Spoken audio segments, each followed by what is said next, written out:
We are here, you are there, with Allan Beswick. Good evening. How are you? BBC Radio Manchester. I'm Allan Beswick. This is the Allan Beswick Late Night Phone-In, and we're here until 1 o'clock, right across the northwest on BBC Radio Manchester, BBC Radio Merseyside, and BBC Radio Lancashire. And, of course, on BBC Sounds, when you can access us from all over the shop. Exactly. The telephone number, and that's the only communication we operate with, the telephone number is 0800 218 2255. The subject matter we never choose, we leave that to you to choose, and that is it. So you can talk about anything, you ring in. Marlon will almost certainly take your call, get a few details off you, and will then give your name and telephone number to Talat, who will ring you back, because that's the tradition. We ring people back rather than have them just go straight to the radio. So we ring you back. Once Talat's made contact, he'll connect you with Jane and put you in the queue, and then I'll come to you as soon as I can, because we have the conversation. That's it.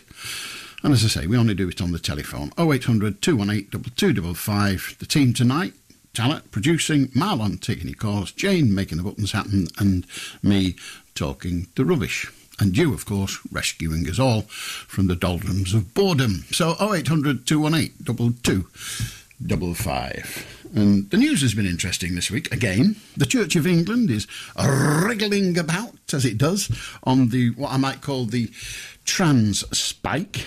It's considering dropping God's gender. So having a genderless God, which is fine. But one presumes that Jesus will still be a bloke, and we rather hope, surely, that Mary doesn't turn out to be trans. Impossible, I hear you say. And, well, it might be impossible, except them virgin births are not that common, are they? So, you know, we don't know where we're going to end up. 2 weeks ago, I wondered what giving loads of our military tackle was going to do to our own forces. Now we know. Senior military personnel have spoken of their concern that we couldn't fully arm our own forces, as I said in January. Let's hope we don't need to. John Cleese says he won't let the BBC show the new faulty towers when it's made. Thank God for that, say I. He's not been funny for 40 years. And then there's a politician called Lee Anderson. He's been newly appointed as the deputy chair of the Conservative Party, and he says that nobody has committed a crime after being executed. You can't fool Lee. That's what he said. He's in favour of capital punishment, and he says one of the reasons is that nobody has ever committed a crime after being executed. And frankly, he's not wrong, is he? He's not. No one's ever committed a crime after being executed. The Nazis, they did nothing else, did they? They stopped 6 million people that they didn't like from committing any crimes. So 6 million people, that's 6 million wrongful executions. Who wants to bring that back? An MP's committee reckons that they should get a medal for their service when they leave. So all the jobs and boards and knighthoods and the elevation to the £300 a day sleepy palace aren't enough. Perhaps the electorate should get medals for putting up with MP's pomposity and braving donkey behaviour. Prime Minister's questions. And speaking of MPs, Liz Truss has come out from under the stairs and says she's got no plans for another bid to be Prime Minister. But she doesn't regret her short time in office. You don't need to, Liz. There's millions of Britons regretting it plenty enough for you. And I do like a headline. Now, this one, they're normally the ones I like are in newspapers, but this is on Sky News tonight, and the headline reads, "A one-legged British crime boss has been arrested in Thailand after 5 years on the run." Surely that's 5 years on the hop. Anyway, today, believe it or not, it is 60 years to the day since the Beatles recorded the LP, do you remember those? The LP, Please Please Me. They recorded all 14 tracks in one day. Phenomenal. find it impossible to find a favourite of all the 14 tracks. I've still got the album and the EP, the LP and the CD, and I've got it online and all the other gubbins, and I still can't work out which is my favourite track. But I do like this one I'm going to play now, because they sang it at the Bell Hall in St Benedict's School Playground. It's a big hall, Bell Hall, in Warrington, well before they were famous. It's brilliant. There they all are. Twist and shout. There they go.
Hey!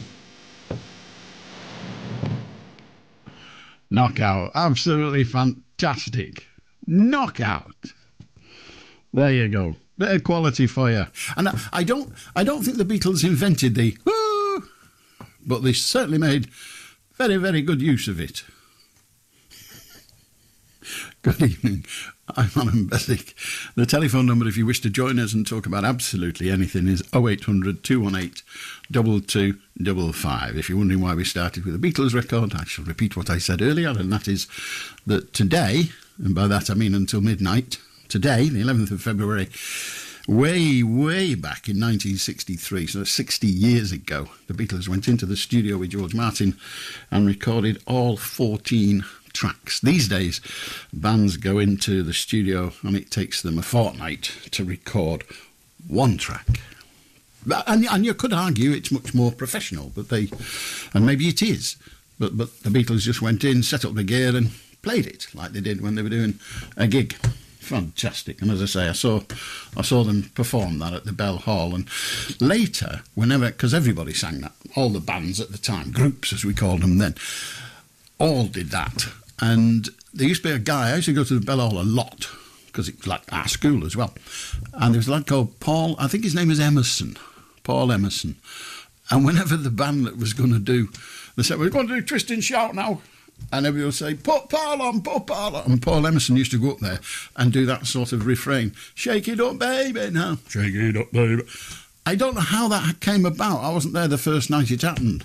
But if you're listening, Paul Emerson, perhaps you'll come on and sing it for us. Then again, perhaps you won't. 0800 218 2255. Talk about anything. The lines are open. Let us begin. Aldo, Beverly. Hi, Alan. Hope I found you well. You do. that record you just played was one of my favourites. I just learned to do the twist at that time. Anyway, I can't move my legs, let alone do the twist now. Anyway, I've come on for the statistics on Monday to do with Turkey and Syria. There was an earthquake. Was it started on Monday? Was it on Monday that the earthquake happened? Certainly it was around then. Well, how did they have the statistics on Monday to know how many people had died or were injured? So you would have known something on the Tuesday or the Wednesday, but how did they work out the numbers on the Monday? I think the technical answer is that they didn't, but it's what's called a guesstimate, an educated guess. They know how many people, to all intents and purposes, they know how many people live in that area, and they know from the devastation that was wreaked that an overall, a large proportion of them would be killed. And they also know from unfortunate history the sort of death rate in percentage, roughly, of major earthquakes such as that. So it's a guesstimate, an estimation. Yeah. Like I say, I couldn't work it out all week, and I thought, I can't wait for Allan to come on, and I'm going to ask him. Well, the simple answer is they didn't know, and they still don't know, regrettably. They won't ever actually know a final figure, because it takes forever to, for a very, very long time. They'll be removing that rubble for many, many weeks, if not months, indeed, if not years. And from time to time, they'll find another, well, it won't be a body by then, but they'll find more human remains. It's a bit like when your accent tells me that you're no stranger to Liverpool. And I remember Liverpool. Yeah, I remember Liverpool 50 years ago when there were bomb sites everywhere, like there were in every major city and town in the UK. Bomb sites everywhere. And to this day, they don't know how many people died in the Liverpool Blitz. They don't know. They've got a damn good idea. Allan, sorry to interrupt. They didn't give it out at the time, sort of the next day or the day after. It was weeks after that they guesstimated, like you said, the number of people that could have. But in those days, they did know, people did know each other. Maybe they did in this case, I don't know. But the two countries, are they in, do they know each other? Well, the two countries, if you're talking about Syria and Turkey, know each other all too well. Indeed, they've had more than one violent discussion, should we call it. But it's a guess. But when we start looking at the actual numbers, when they get the nearest they can get to a solid number, the guess is not often far off. Okay. That's all I wanted to know, Allan. Thanks for having me on. It's a perfectly fair question, Beverly. Good to you. Have a good night. 0800 218 2255. How do you, Fred? Fred? Fred? Is that me? Are you Fred? Well, I could be, yeah. Well, I can't decide. You'll have to decide. You'll have to decide whether you're Fred or not. Yeah, well, I can be Fred tonight. Okay, well, I'm happy for you to be Fred, and if there's another person who is Fred actually lurking somewhere else is now awfully disappointed, then so be it. But Fred, for tonight, what would you like to talk about? What's your favourite bird? Have you got a favourite bird? Because I love a swallow. A swallow, and the French have a statement, une hirondelle ne fait pas le printemps. Right. That means one swallow does not make a spring. Right. Well, what's your favourite bird? I'm not sure that I have a favourite one forever, but I do at the moment like to see a red kite flying. Yeah, they've reintroduced them, haven't they? And they've brought them back.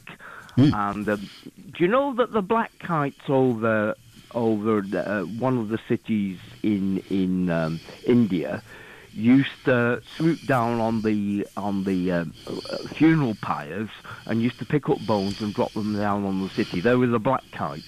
Right. I'm not sure whether the black kites still exist today, but the red kites, we've reintroduced them in this country, and they're not a problem. They're very nice little birds. But I like swallows and kingfishers and woodpeckers and sparrowhawks. They're amongst my favourite birds, and I like a chaffinch. Well, you've not exactly narrowed it down much, really. You know, you asked me what was my favourite, but I didn't give you a list. I just gave you one. But like you, I can't pin it down to one. So what's your favourite fish, then? I haven't got a favourite fish unless we're measuring it with with its taste. Well, I like a salmon and a haddock and a cod. Right. I like a good cod and chips. And what's your favourite Prime Minister, then? I haven't got one. Well, it's either Clement Attlee or Margaret Thatcher, and some people, well, I don't agree with that. I think John Major was quite a good Prime Minister myself. Well, he certainly... How long was he there? 7 years, was it? Yeah, he were all right, weren't he? He were not so bad. And what's your favourite colour? I've not got one. And what's your favourite food? Because mine is steak and chips. I love steak and chips. Steak and chips is grand. I love a steak and chips, but I don't mind a curry. As for my favourite pop group, I think it has to be the Beatles. I mean, clever. Very clever thinking and very clever music. Right. So, what's your favourite person, then? Me. Well, absolutely. You've got to be in love with yourself, because if you can't love the one you're with, how can you love the one you love? Right. And who was your favourite teacher? Probably Walt Norris. Sorry? Probably Walt Norris. Right, and he were a right good teacher, were he? What did he teach them? He taught metalwork, technical drawing, but most important of all, rugby. Aye, you were a grand good lad then. You were a grand good lad. And what's your favourite metal? Do you prefer steel, brass, or platinum? Well, if I'm being given an ingot of it, then I'd prefer platinum on the basis that I can sell it for more. Aye. That's a right good choice, that is, lad. That's Thank a you. right good choice. Yeah, I'm very anyway, proud. have a nice night. I am doing. Bye-bye. Aldo, Lindsay. Good evening. Good evening. You know, you're talking about child molesters last week. What I'd do with them all, and not just in the UK, all over the world, I'd make them go and walk for the water. You make them do what? Make them go and walk for the water. What do you mean by that? Send them over to Africa and make them walk for the water. Oh, right. So you would put them in a place where there is inadequate water supply and make them walk for it. Yeah. Okay. Okay. All right. Well, thank you for that. Aldo, Keith. Hello, Asam clock. Does that mean anything to you whatsoever? Asam clock. Asam, A-Z-A-N. Clock. No. Yeah, it's an alarm clock. Right. No, it doesn't make Right. any sense Right, to me. I'll give you a quick demo. It came in at charity shop today, and I think it's brilliant myself. But it's to remind you to what time to go to the mosque, you see. So what happens is I'm just turning the time so it'll set off. You get the idea? I do, yes. I didn't know it was called that. I was aware of such things. In fact, you can get watches that you can have a thing on that calls you to prayer, and you can also have it on your mobile telephone if it's the right kind, an iPhone or that sort of thing. Yeah, it wouldn't happen on mine. It's about a £2 phone. Anyway, going back to this clock, so it's what they call a full Asam, but they also do a half Asam, and I've no idea what that. I presume it's a shorter version of that. I don't know how you have half a time. I know. Anyway, I was just telling you, I was just going to mention other things that have come in the charity shop. Snakes and bladders with a B, right? Right. And it's like snakes and ladders, but there's shots. So when you land on the snake, you have to drink the shot. Right. Hence the bladder bit comes in. And the other thing that's come in, a chili tasting strength game. Okay. So the idea is that when you get the wrong card, you've got to have a taste of the chili. And what strength of chili is luck of the draw. But it could be anything, worst, it could be the nagger. So it could be bad news. That couldn't it? 2 million Scoville or something. Yeah. So that's it. That's it. Right. Well, we're fully informed. Thank you. Thank you. Have a good night, Keith. I'll do Ray. Hi, Alan. Hi. Yeah, I'd like to talk about this rioting that's been going on in Liverpool in Knowsley.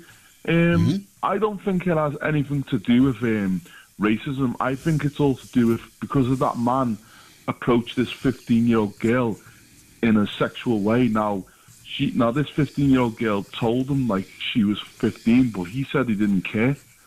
So I don't believe it's all to do with racism because I believe Liverpool is very welcoming, you see.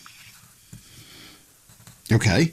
I mean, obviously the story is at the moment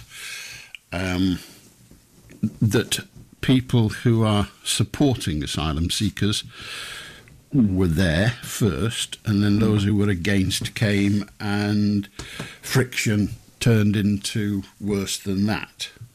And I believe a police car was set fire to, and I don't know how any of that contributes to relations in the area for a particular accused individual or the collection of people in the place. I mean, I wouldn't justify what they've done, but I think, I mean, that could be one of the reasons, but I think like people in the media like making out that it's like something to do with racism, but I mean that's what my speculation is. Well, I mean, and you're entitled to that speculation, and I've no desire to dissuade you from it. But if what you're saying is correct, then every person who has been a member of a particular part of our society who is accused of such a behaviour, we would have the same kind of response to that individual. They would go round and chant outside his, because it's always a bloke, isn't it, outside his address, and then some would come and defend him, and then it would break up and the police would come and a police van would get set fire to. So I think I don't wish to dissuade you from it, but it's quite a stretch that you're making. Yeah, I mean, I'm saying like this guy. I mean, when he approached this 15-year-old girl, he would have been lucky that this 15-year-old girl did not tell her father or brother, because they would have saw him, they would have like filled him if they would have saw him. They would have took the law into their own hands. Well, that again, I can't approve of, because if we allow everybody to take the law into their own hands, then what we've done is lost the law. But nonetheless, again, it wasn't that there are many, many other people, men, who have been accused in exactly the same way, and it hasn't ensued in a gang of people, a large number of people gathering outside the man's premises and chanting, and another lot coming along to defend him and it turning into, your word was riot, that may be overstating it, but certainly it was a very unfortunate and violent fracas with a number of people being arrested and a police car being torched. So to just say it's a response to that one incident is maybe not altogether accurate, but who knows? Yeah, that's what I'm saying. It's at the end of the day, you can't say everybody is like that. A certain group's not all like that. That's what we can't say, can we? Quite so. Most definitely not. Yeah, that's what I'm saying. But I remember when with Gary Glitter, he was in a bail hostel, and people were actually giving him abuse. Like there was angry protesters being given him abuse. But there was nobody there defending him. Well, if someone was defending him, they would. It'd be a bit silly to defend them, wouldn't it? Well, it would be a bit silly. But the riot, if that's what it was, but the people gathered outside that place weren't shouting, "Give us up your individual." They were shouting other things. Yeah. And those other things might indicate that they had more things on their mind than just one individual who was hardly representative of the people within, the whole of the people within the hotel. Yeah, that's the thing. But the police did. The police were in the fire of it, so I think they would have been injured. The police officers.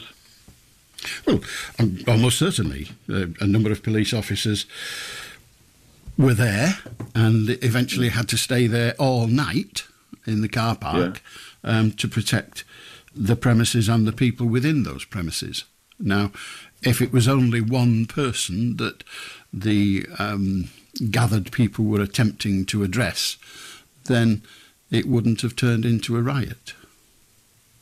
No, it wouldn't have. They would have. They were trying to get to these people, but obviously... Indeed, they were trying to get to these people, not this person. So if they were trying to get to these people, it's something other than that one person. And the thing that these people, as you've just described them, have in common is...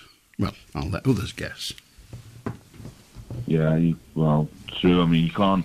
Okay, you might be feeling angry about things, but taking the law into your own hands is not always the answer to everything, is it?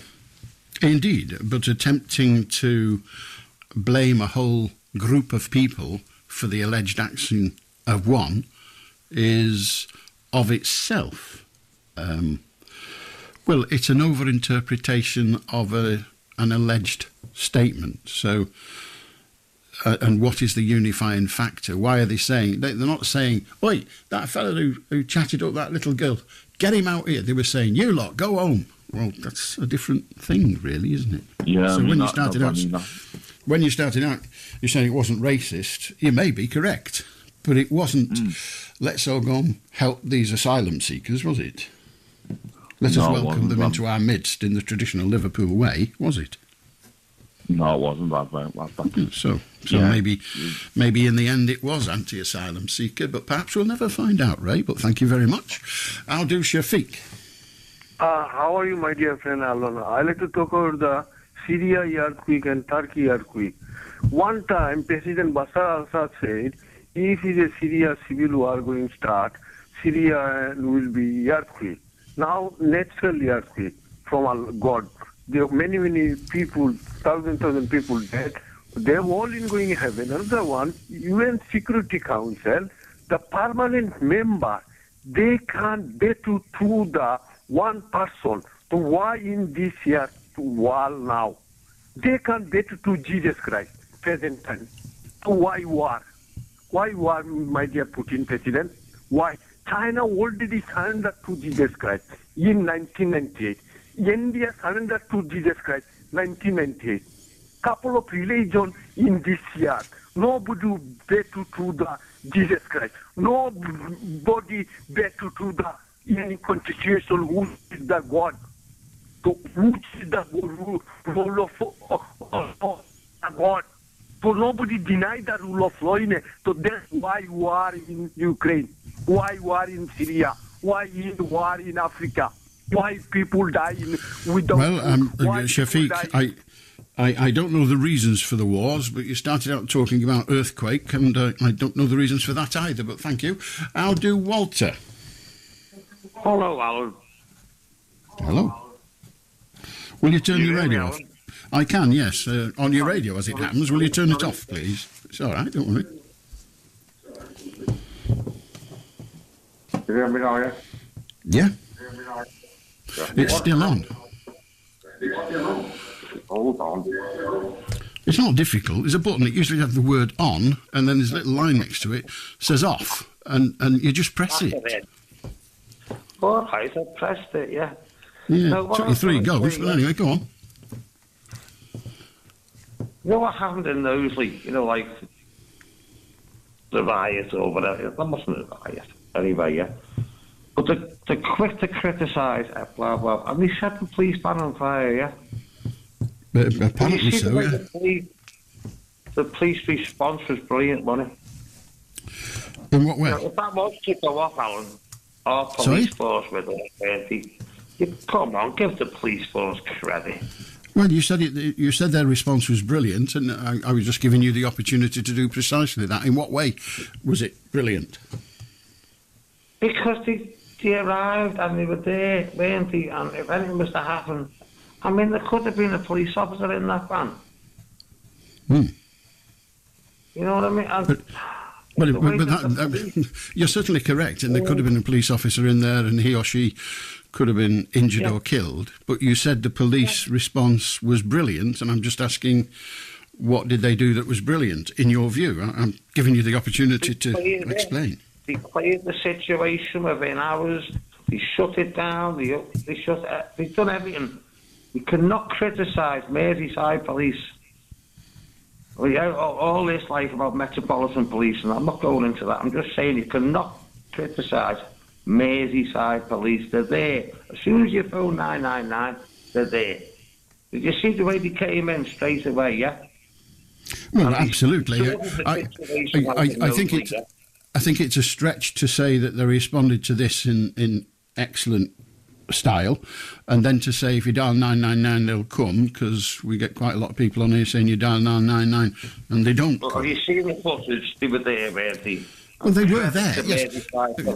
Yes. The trouble was, Walter, had you just said that and confined your comments to Knowsley and what went on, that would have been a lot easier to go without challenge than to then say if you dial 999 they come. Because if you dial 999 and say my house has been burgled, I very much expect there won't be a panda car outside in 10 minutes. It would have been easier if they didn't let them in and abuse 13-year-old girls and have them coming upstairs in the shops like Manchester. Well, I don't suppose they did.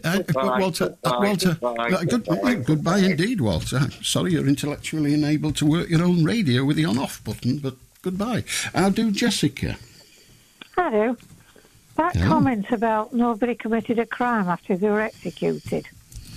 Yeah. Well, the problem is probably quite a few people didn't commit a crime before they were executed. Well, that is very definitely true, yes. Yeah. I kind of made the point, I hope, when I said that the Nazis stopped 6 million people from committing crimes by murdering them. Yeah. Or executing them. Yeah. And that man who asked you your favourite person was? Well, I know I'm the apple of your eye, because I'm the peach with the biggest purr. Good night, Alan. Good night. 0800 218 2255. If you want to join us, that's good. Pick up your phone, have your say. You can, of course, talk about absolutely anything. We really don't mind. I'll do Tracy. Oh, Alan. Yo. Alan. Why is everybody avoiding the real topic? I mean, what's going on? That Vladimir comes over here, says thank you for a cup of tea and thank you for playing. I don't want to fight Russia. I don't want to be part of that. I don't mind saving and refugeeing, but I'm not taking that on. What do you think? I don't have a thought about what you think. I mean, I think you do. Excellent. Are you suggesting that you don't want the British government Pardon?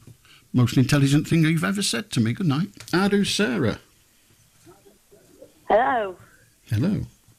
Hiya. Will you turn your radio off, please, Sarah? Yeah, sorry. So, okay. Hang on, just turn it down. No, I didn't. I said turn it off. Is that better? Seems better now, yes. Carry on. I'll turn it off altogether.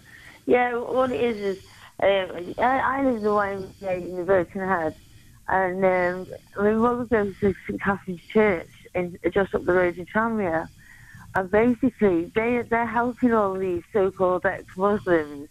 They come over and say they're Christian, and they're not Muslim anymore, and this is how they're getting in the country, and they're making the Christians in St Catherine blind to help them, because they'll be killed if they go back as a Christian. And a lot of them, the ones who are doing that, I think, are illegal. Like they're not real. The ones who are coming over in boats and, you know, killing themselves with their kids, they're the real ones who need the help. But the ones who live in Seacombe and walk past the, 5 churches that just to get to St Catherine's to prove they're Christian, but they don't know why Jesus was killed on the cross. You don't understand that. It's but doesn't the teachings of Jesus, who was, I suppose you could say, the first of Christians... well, he wasn't a Christian, he was a Jew, actually. Well, indeed, but he created Christianity by his very existence, if I think I've understood. It's crucifixion that created Christianity. Indeed, but the crucifixion of who? Well, the Christians... No, not Christian. Wasn't the plural. The Christian, if you take the I, the A and the N off the end, what are you left with? Christ. Now, Christ and I believe he was a healer.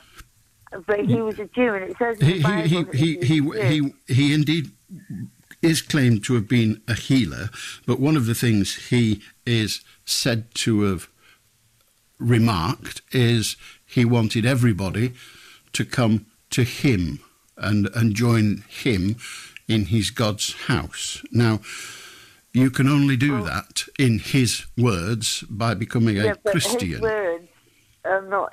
Jesus, like in the New Testament, there's his disciples, Matthew, Mark, Luke, John. They all talk for Jesus. Where's Jesus' book? Absolutely. Book. Great. I don't think Jesus wrote a book.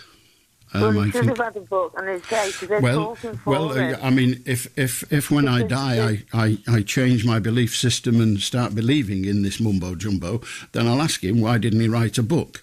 But he did. I believe he is reported to have invited people to join him, and him being, it would be no good.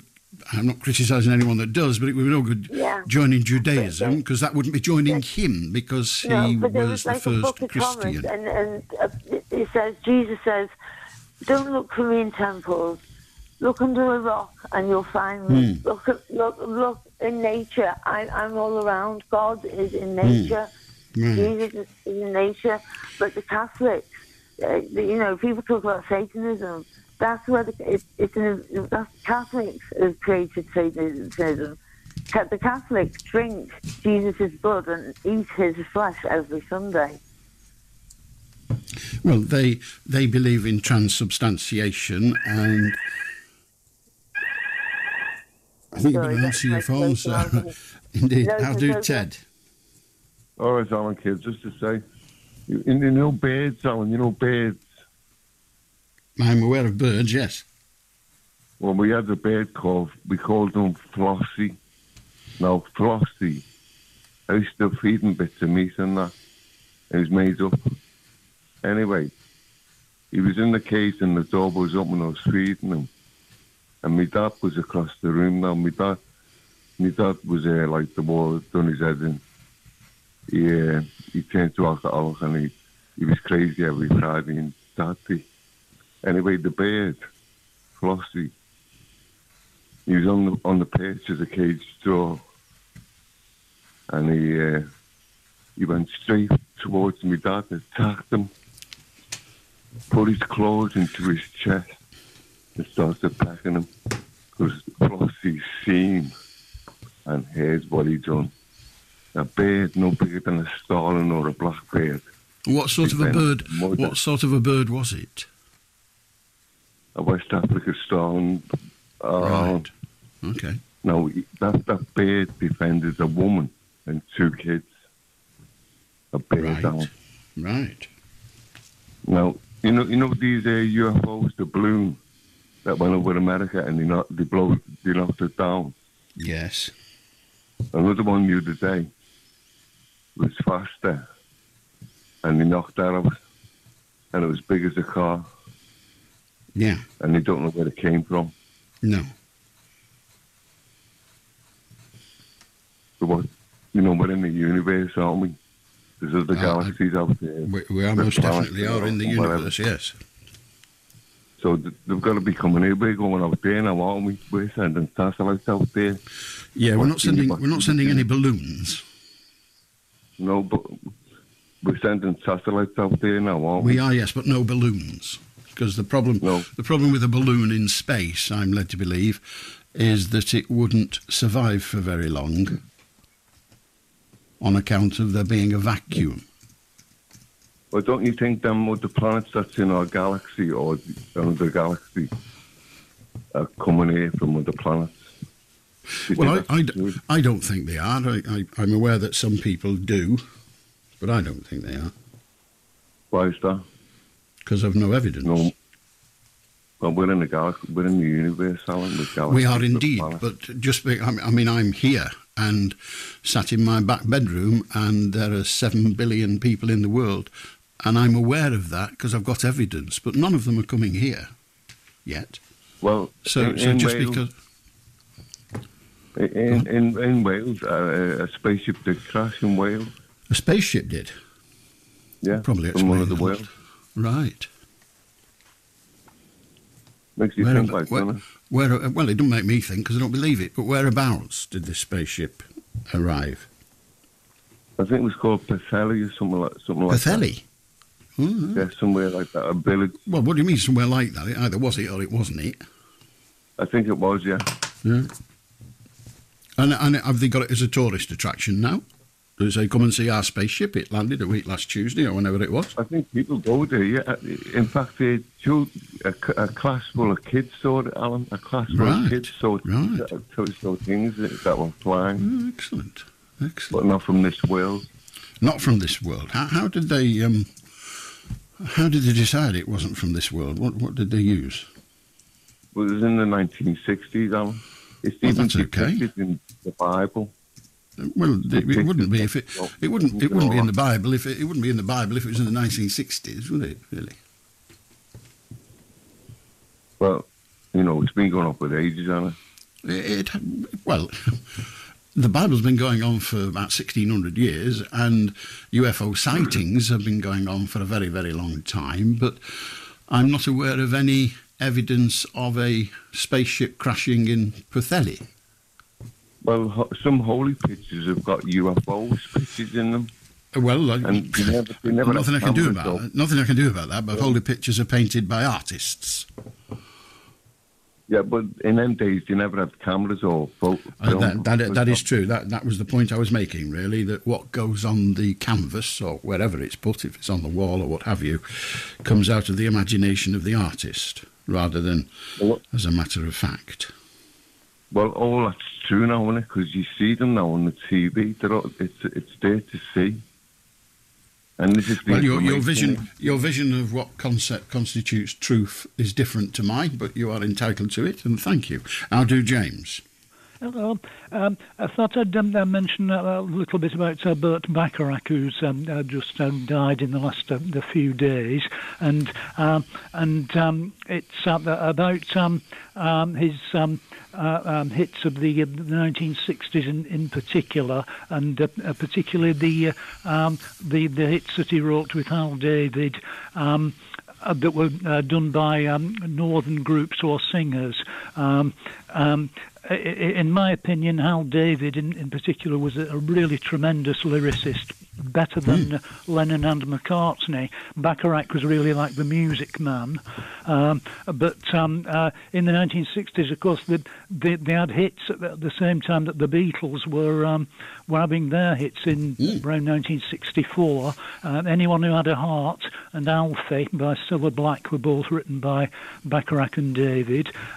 Wishing and Hoping, you know that one, that was done by the Mersey Beats. Mersey Beats and others, including Dusty Springfield. That's right, yeah, that's one of the lesser known ones, I suppose, and really a lot of tremendous songs. Trains and Boats and Planes by Billy J. Kramer and the Dakotas, and Bacharach actually did the instrumental version of that, and both those versions went into the chart in 1965, 66, and again they were tremendous songs.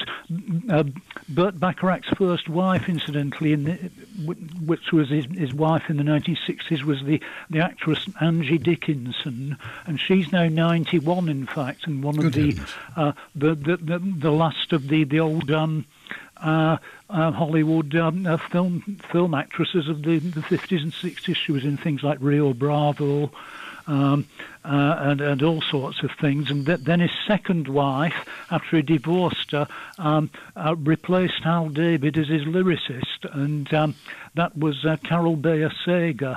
And you might remember a hit that she did in 1977 called You're Moving Out Today. That was a song that was noted for some very clever lyrics in that. She wasn't as good a lyricist as Hal David, but she was a very clever writer herself. She's still alive.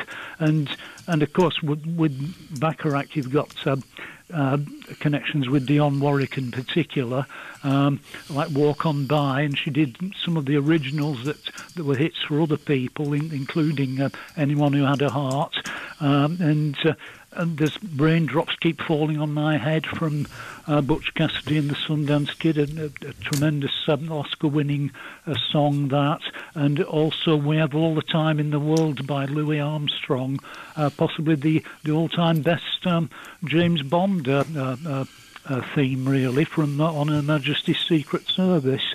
So, and of course the Carpenters as well. Bacharach and David wrote Close to You, one of their very best songs, and I'll Never Fall in Love Again by Bobby Gentry, which was much later done by... Why was it that they always, I mean, even in all the remarks after his death and tributes to him, it was rare that they mentioned the lyricist?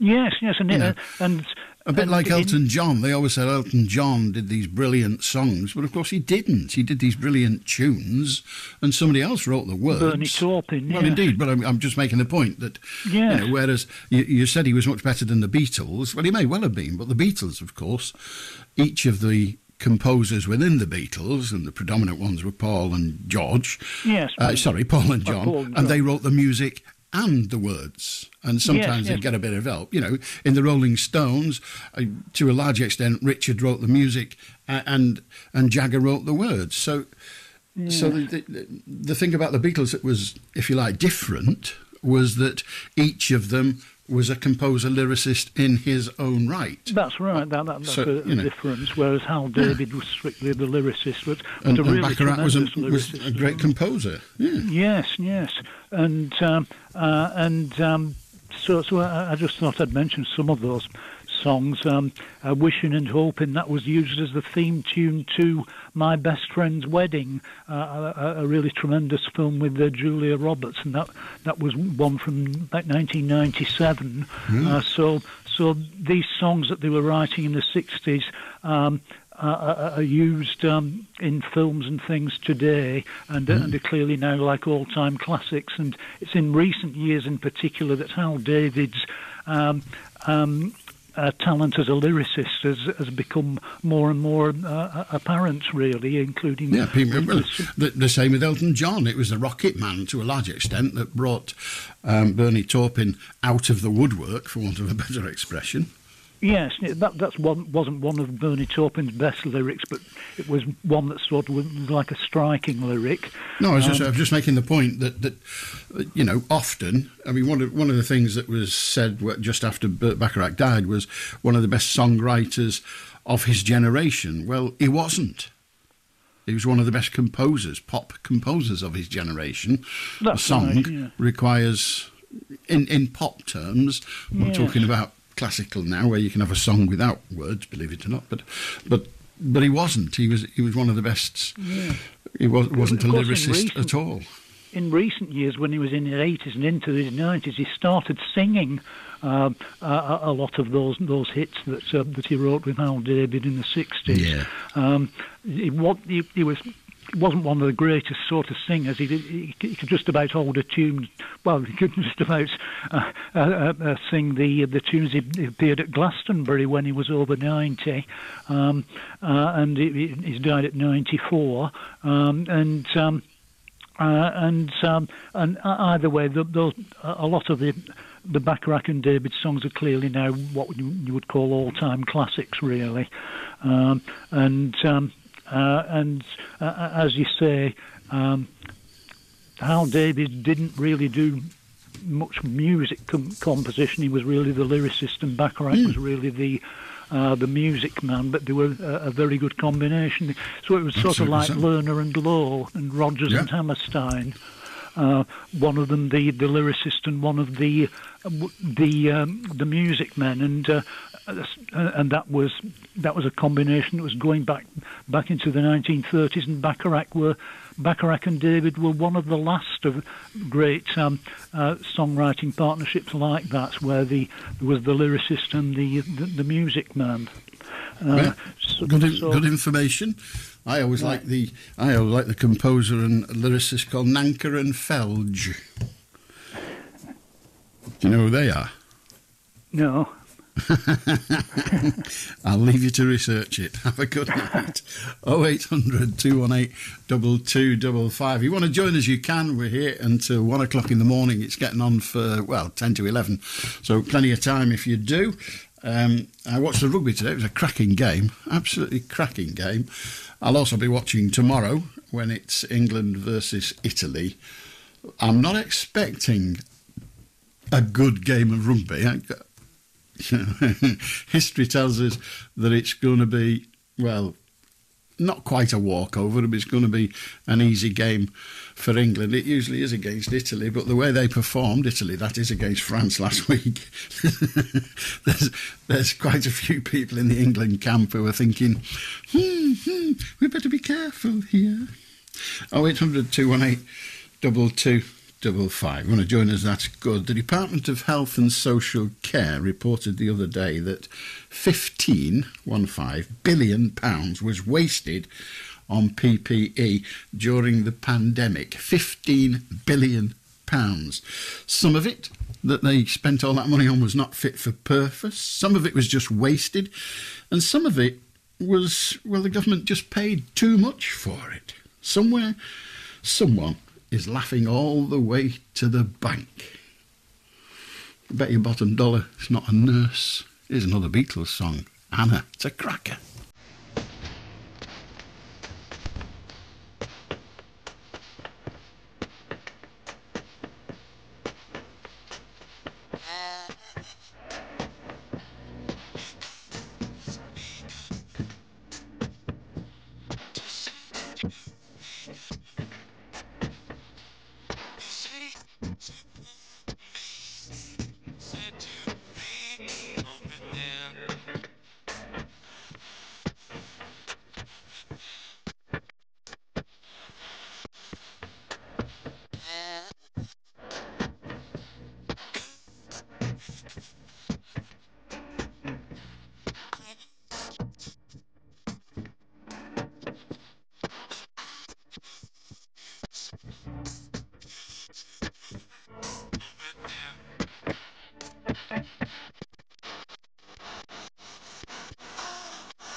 Not one of the big ones. Not at all. I think there were 14 tracks on Please Please Me. The reason I played 2 Beatles records in this hour is because on this day 60 years ago the Beatles recorded the whole of Please Please Me in one day. Extraordinary. The whole of it. I mean, I appreciate that they were playing tunes that they played together over and over and over again, because the Beatles weren't one of those created bands, of course. They spent years together working their stuff, honing their skills, and getting so that they could just set up the gear and perform their set, as it were. Absolutely brilliant. Let's have a look at the papers for Sunday morning. Well, there's a story that appears from time to time, I guess, on the front of newspapers, and it's hard to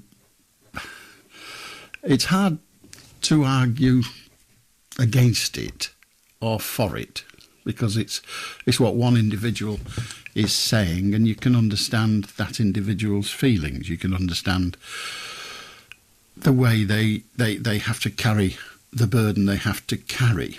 It's 30 years since the murder of James Bulger, that little lad who was murdered by 2 boys in Liverpool, and the Sunday Express has its front page headline tomorrow: James Bulger killer must die in prison, says brother.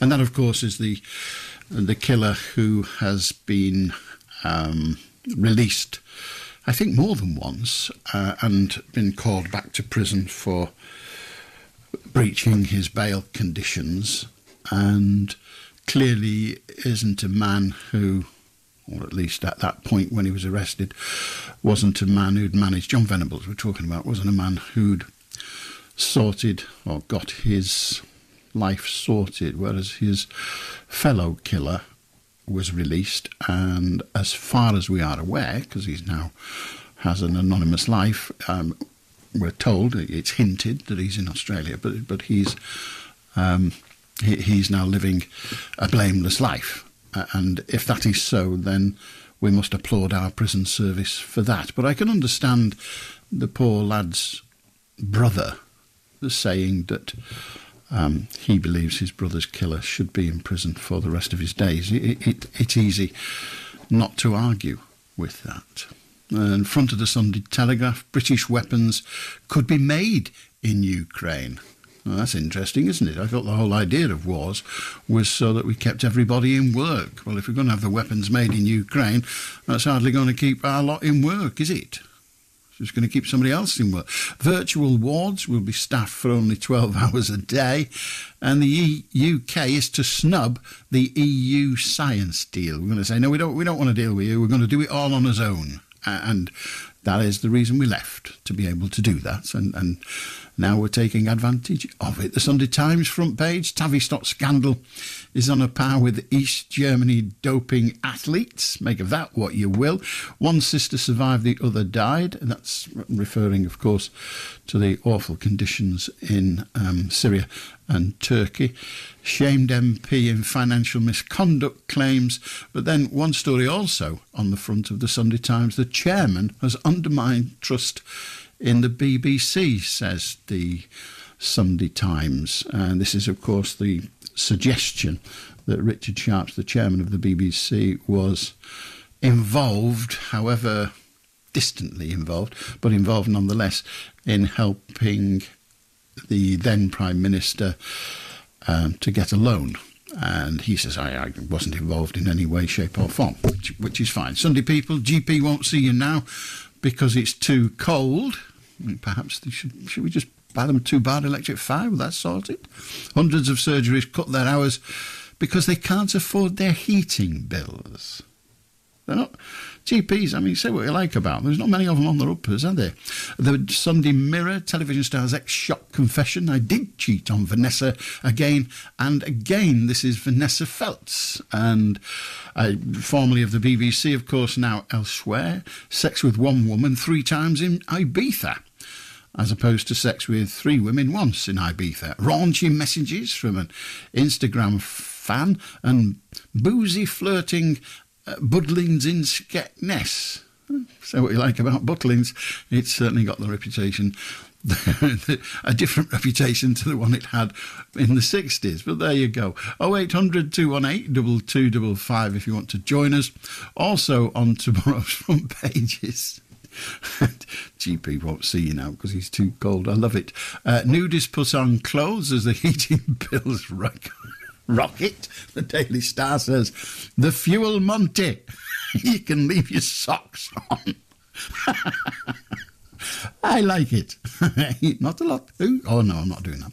The Sun, someone local knows something. Of course, the Sun is referring to the terrible, terrible story of that woman who's gone missing in Lancashire. And that's, I mean, you know, there are stories all over. Now, that's a story that is going to be around for a good while yet. And then the partner of the missing woman, Nicola, says, I'm 100% convinced that Nicola isn't in the river. That's the front of the Daily Telegraph. So what do you say to that? I mean, you just have to keep hoping, don't you? If you're in his position, you hope above all other hope that she isn't in the river, because if she is, that's the end of it. And it's just, you don't want to swap places with him, do you? That's all I'm saying. 0800 218 2255. How do Sarah? I want to see, you know, this cost of living money everyone keeps getting. Mm-hmm.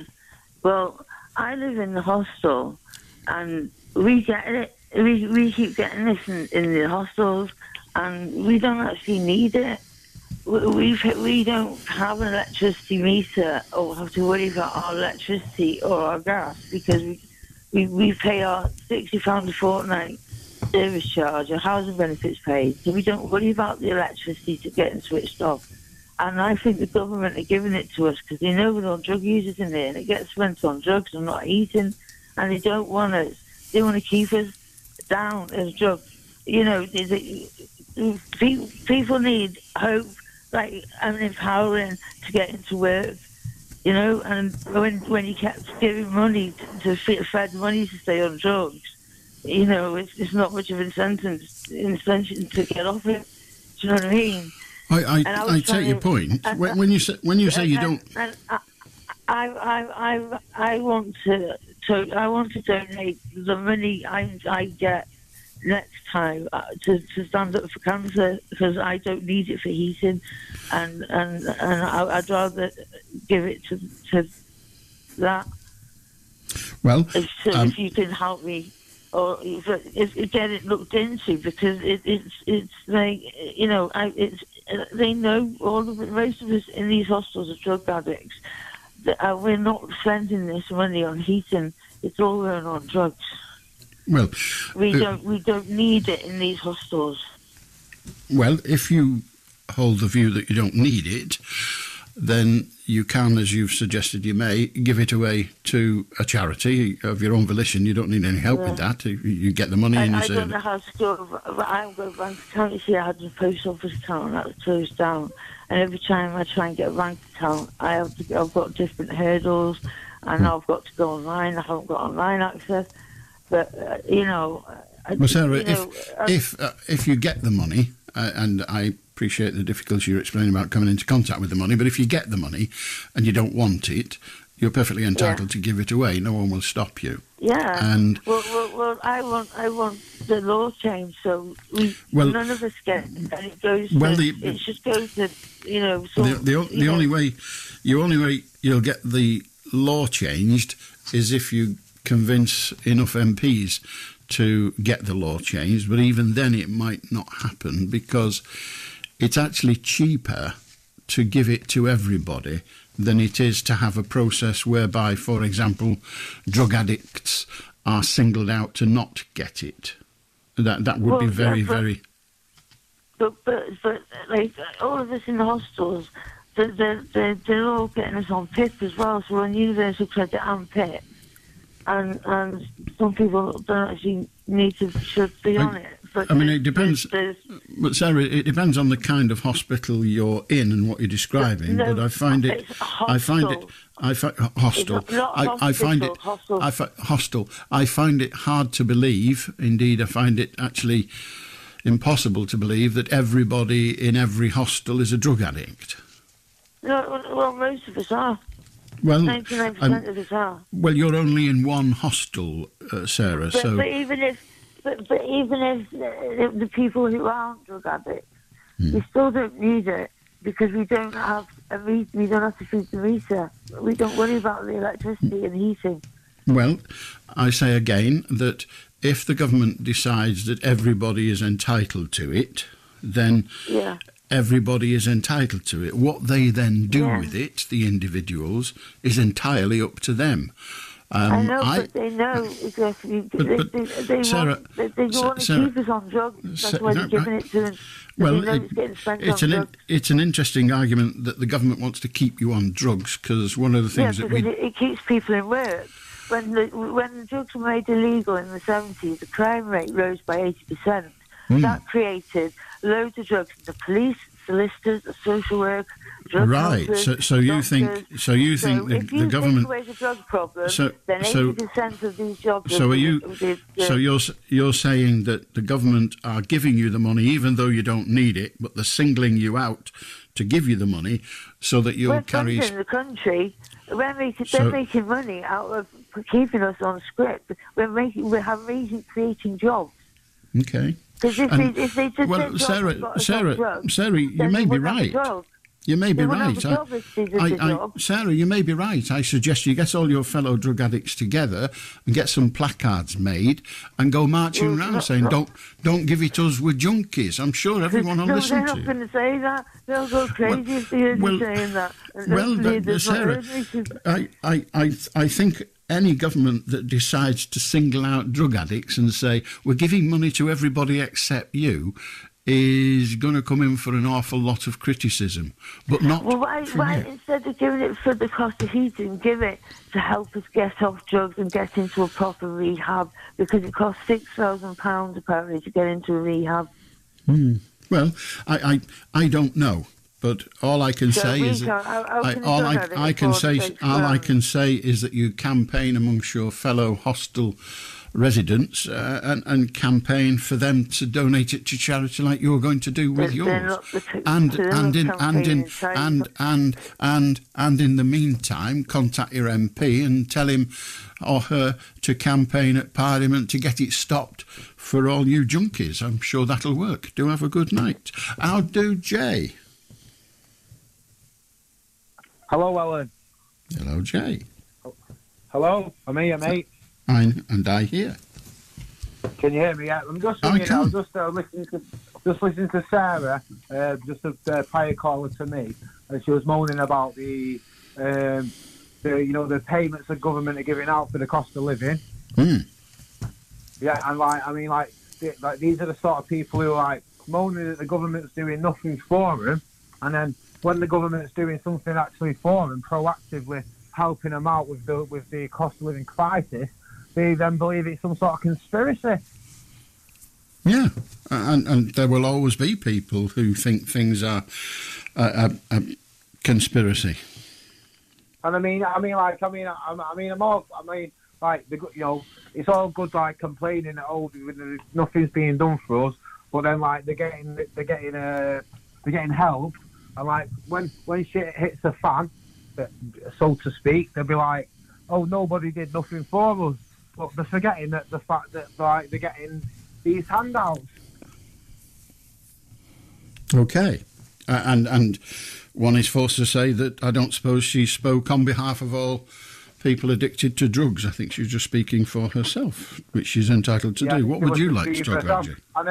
I don't know if are we across the old Merseyside as well this evening, or is it just Manchester tonight?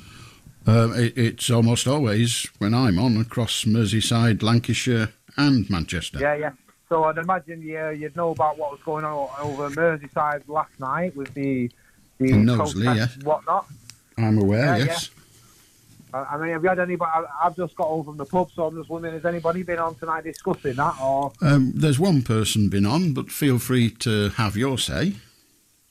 I mean, my say would be like, I mean, it's like seems to be something more. I mean, you know, Liverpool's a small. This is what I would say about it. Actually, is Liverpool's a small city compared to Manchester. It's much smaller. Like, you know, people know each other much closer. Like, it's a more close-knit city than Manchester is. And like, see, like, what's going on over there is people are noticing what's going on. And, like, these sort of things are happening in every city in the UK. But the reason it's more being noticed over in Liverpool is that it's a smaller city. And, like, but, like, it's good to see, you know, I mean, I won't say good to see, but, like, you know, however it may be, is, like, there's people being housed. I'm all for housing people who are, you know, need housing. Fair enough. I'm not against that. But, like, just, yeah, so, like, you know, the reason it's much more entwined in Liverpool, and, like, people are noticing Liverpool more, it's a smaller city. And, like, when I'm in reaction in Liverpool, I think that's what they do. They try and, the Scousers can be riled up. Like, then everyone else may take a bit more notice, if you're with me. I mean, you know, what I'm saying is, like, is what they was out protesting against is happening in every city in the UK. There's, you know, no questions about that. But, like, it's more noticeable in Liverpool with it being such a smaller city and everybody being more aware of what's going on around them. So what are you saying? Are you, for example, suggesting that there is elsewhere, say in Manchester or London or wherever else, there have been police cars set on fire outside hotels where asylum seekers are said to be housed, but it's not been noticed because... No, I'm not, because obviously that's not what's happened. No, I'm not saying that because that's not what's happened. What I'm saying is, well, like, when the asylum seekers are being housed, yeah, and these, like, you know, in Liverpool, there's been, like, stuff on social media, like, what a small select group of these asylum seekers are doing, which is what they're protesting against. I mean, you know, it's the sort of protesting saying, like, they're approaching children for and whatnot. Well, one is alleged to have done so. There's no suggestion. Yeah, so that's what I'm saying. A small percentage. Yeah. Well, one person. Yeah. One person. And I mean, but I was saying, but are you suggesting then that? I mean, I don't want to put words in your mouth, but you seem to suggest that if exactly the same set of circumstances happened in a larger city, London, Birmingham, Manchester, that it wouldn't have been reported. Is that what you're saying? No, it may be reported, but like in them cities, people like see it as it's still like it's not a problem what's affecting them. It's not on their doorstep. Oh, I see. But it's not on their doorstep. But of course, Knowsley is quite a large area, but the area where that hotel is, which is, if my memory serves me correctly, actually on the border with Kirby as well, it's where the two meet, if you like, by the East Lancs. Now, but if it was happening in, say, I don't know, Bermondsey, which is a London town, or say, I don't know, in Bristol, Mead or whatever it's called, Runnymede or something Mead anyway, in Bristol, that the community there wouldn't be as agitated by it. Is that what you're saying? I'm trying to help you out. So I mean, you are trying to help me out. Exactly. Yeah, that's what I'm saying. They wouldn't be as agitated by it because. That is what I'm saying. Yeah, like in another city, you wouldn't be as agitated about it. And look, I'm also like, have you seen? There was, I'm from Manchester myself, and like I've seen it was going to happen in Hale. Obviously, I don't know if you know Hale, but it's a much, and I can't quote facts here, but like I know they was trying to going to start housing them in a hotel in Hale. And like I don't know what happened there, but I think like in Hale it's a much more upper class area. People have got much, but their say does matter more than your average council estate, so to speak. If you know what I mean, if people in Hale are not happy, their voice is going to be heard more than your lower class person. And I don't know what happened. I know you read the papers and you're well wised up to it all. It's do you know what happened with when there was meant to be housing Hale and the people of Hale questioned what was going on, and I don't know what happened, if you got housing Hale or not. Maybe you can help me out there. You know what I'm on about. I know what you're on about, and I don't know the outcome in Hale. I'm still intrigued by the idea that the problem in Liverpool is because the city is quite small. But of course, whilst that may or may not be true, I wouldn't like to do the measuring, but Knowsley is quite small, and compared to the whole of the city, but they weren't coming from Birkenhead to riot. They weren't coming from the other side of Liverpool to riot. They weren't coming from Garstang, or is it Garston? Sorry, not Garstang, that's up in the north. But coming from Garston or any of those other places. It was just in that area. And that locality, that small locality, exists all over the country, in all the cities, big and small. Well, I mean, it's one of them. How would you feel? I mean, we've seen it on social media that what's apparently happened and the reason they've all come out to protest and whatnot. I mean, where are you from? What area is it? Manchester, Cheshire? Well, I'm from Warrington, as it happens, and I can't predict what would have happened in that particular area or any part of Warrington. I'm from Orford, which in itself is quite large. But it's quite, yeah. And I understand what you're saying, but I don't think I agree with you that the size of Liverpool has something to do with the fact that the people in that particular area are much more angry than they would be elsewhere. I think if it happened would you say that there's been sort of stoked the people of Liverpool with what has happened? Obviously it's been on social media, a couple of situations. It's sort of is somebody trying to light the fire, so to speak? I don't know if you know the red ants and the black ants. Do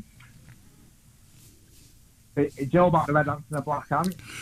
I think it'll take us off in a direction that's less than useful. No, so I'll be 10 seconds it'll take me off. Don't cut me off. Is if you have red ants and black ants, you put them in a jar together, they'll just carry on with the daily business. If someone shakes the jar, they will start fighting each other. Yeah, but before the jar is shut, the red ants and the black ants aren't bothered about each other until somebody shakes the jar. So what you're suggesting, if I'm following your analogy correctly, is that the people of Knowsley are not much cleverer than a few ants. No, I'm not saying that. Well, you are. You're saying that there were two sides in the argument. One in your analogy is the red ants. The other in your analogy is the black ants. The alleged incident with the young girl is the shaking of the jar. And the two tiny-minded groups of people decide to fight outside the location of those people in the way that you're describing with your analogy of red ants and black ants, which I think is quite offensive to the people of Knowsley, but there you are. No. What I'm saying, I'm not comparing anybody to ants. I'm saying it's somebody shaking the jar. Well, the shaking of the jar is relevant, and the alleged incident is the shaking of the jar. But the response that the shaking of the jar, you seem to be telling me, wouldn't happen in Warrington, wouldn't happen in Hale, wouldn't happen in St Paul's in Bristol. It only happens in Knowsley, because in Knowsley, in your view, it seems the people are no cleverer than ants. To sort of test the reaction from society, Liverpool would be the perfect place to shake the jar to see how people react. And why in your view, and I invite you to be cautious, why in your view would Liverpool be the best place to test it? because it's a smaller.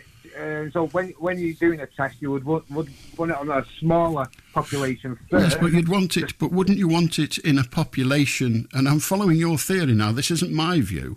I'm following yours. Wouldn't you want to put it? Wouldn't you want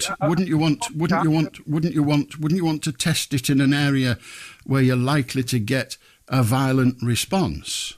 And the ideal place for that, you seem to be saying, is in Knowsley, because the people are as thick as ants. You say.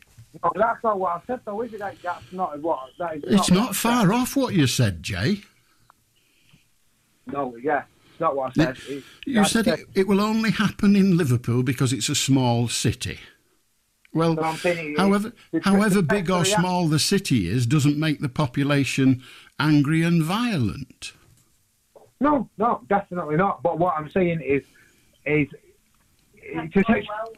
test it. You know, if you were in a test of how people react, yeah, it's easier to test it on a smaller number of people to see how it works and how the reaction will be than it would be on a larger city. Because are you suggesting that if they did this, and if we're talking about an experiment, are you suggesting if they did this experiment, it wasn't one, but if they did this in, say, St Paul's in Bristol or a small part of London, that it wouldn't work because what? You tell me.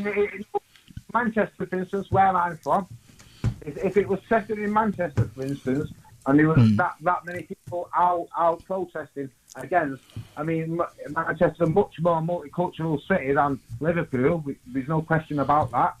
Is there not?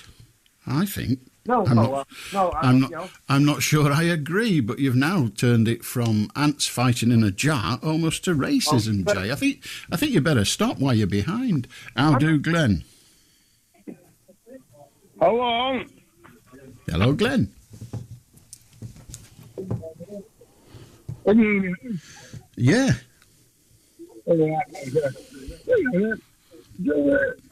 This girl that's got missing in Lancashire. It's a woman, but go on. Yeah. Does anyone know where she is? Is she falling in a river walking the dog?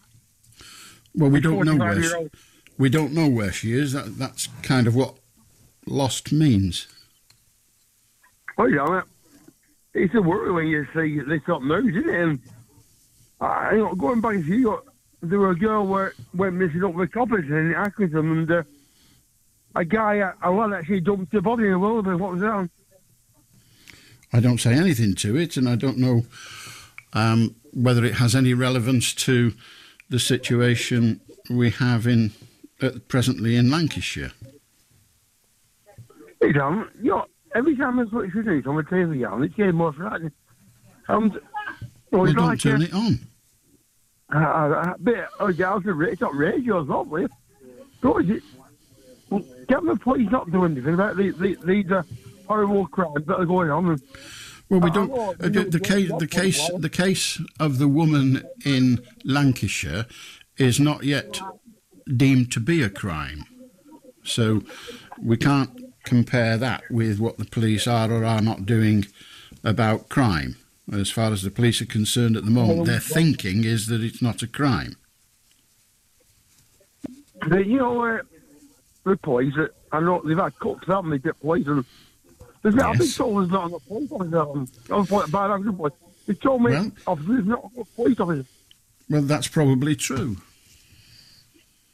So does it mean on that criminals are getting away with crime and normal people are suffering like it? What's it mean? Well, it means that there are not sufficient police to do their job perfectly, but then there are never sufficient police to stop crime altogether, even when we've got a copper walking the beat, as we always talk about. There was still crime, and when the crime figures started to go down, the government thought, let's not waste money on police, and got rid of a load of police, and the crime figures at first didn't seem to suffer much, and now they're going to hell in a handcart because there's not enough coppers at all. So, maybe the two are connected, I don't know. Well, I would say criminals argue with crime if your house gets robbed. get attack reports. The police don't do anything about. And I like the police. I know a lot of police. I didn't for my job. And I see this policeman, he let me text him. I see him face to face. He phoned me up 2 days ago.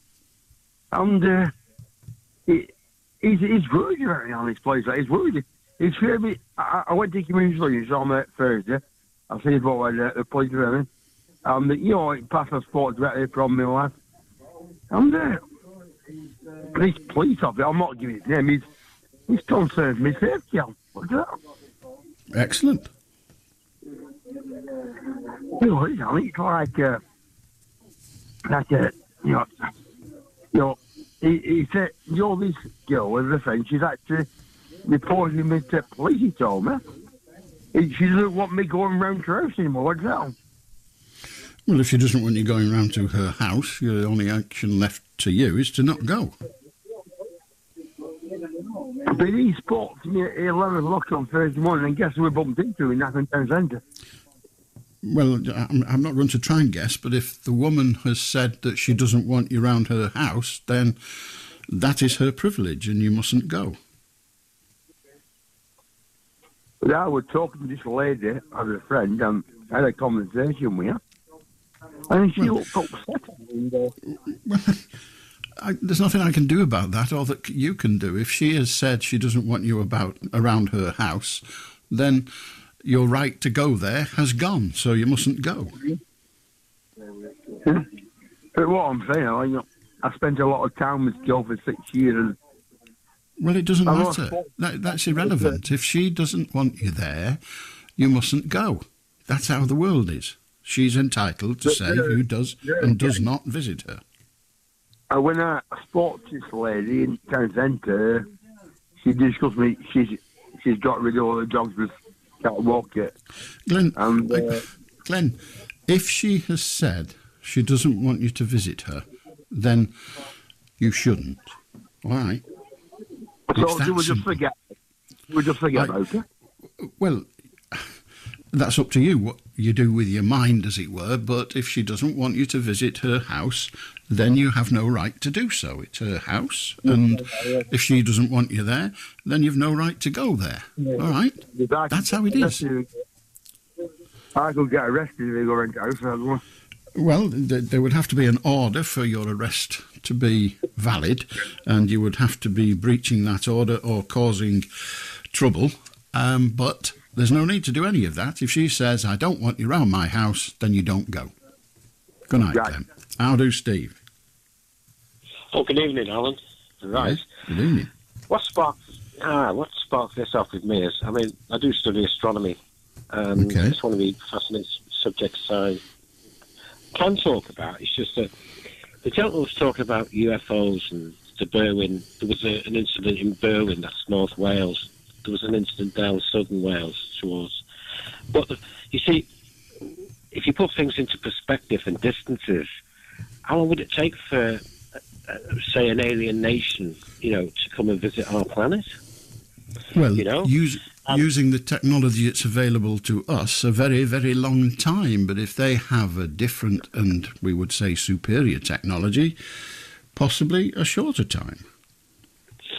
Well, you take both voyages 1 and 2. To reach Alpha Centauri, that's not their predestined journey. To go to Alpha Centauri and Proxima Centauri, which is the 2 closest nearest stars to our star, our solar system. To travel 1 light year, travelling 40,000 miles an hour, which is the current speed that they're travelling, and not meeting any obstacles, it would take 17,000 years. Okay. So to travel 4.2 light years, you're talking in the 73,000 years for each. Steve, what you're failing to accept, and why would you? But you're using our collective knowledge, whereas people elsewhere may have something that we've not yet invented. Imagine if somebody had said in 1896, you know what, you can get to New York in 5 hours. How? You'll never be able to do that. That'd be ridiculous. What about 1960 if somebody said, you know what, You can walk on the moon. No one would have believed it. It's impossible. How are you going to breathe?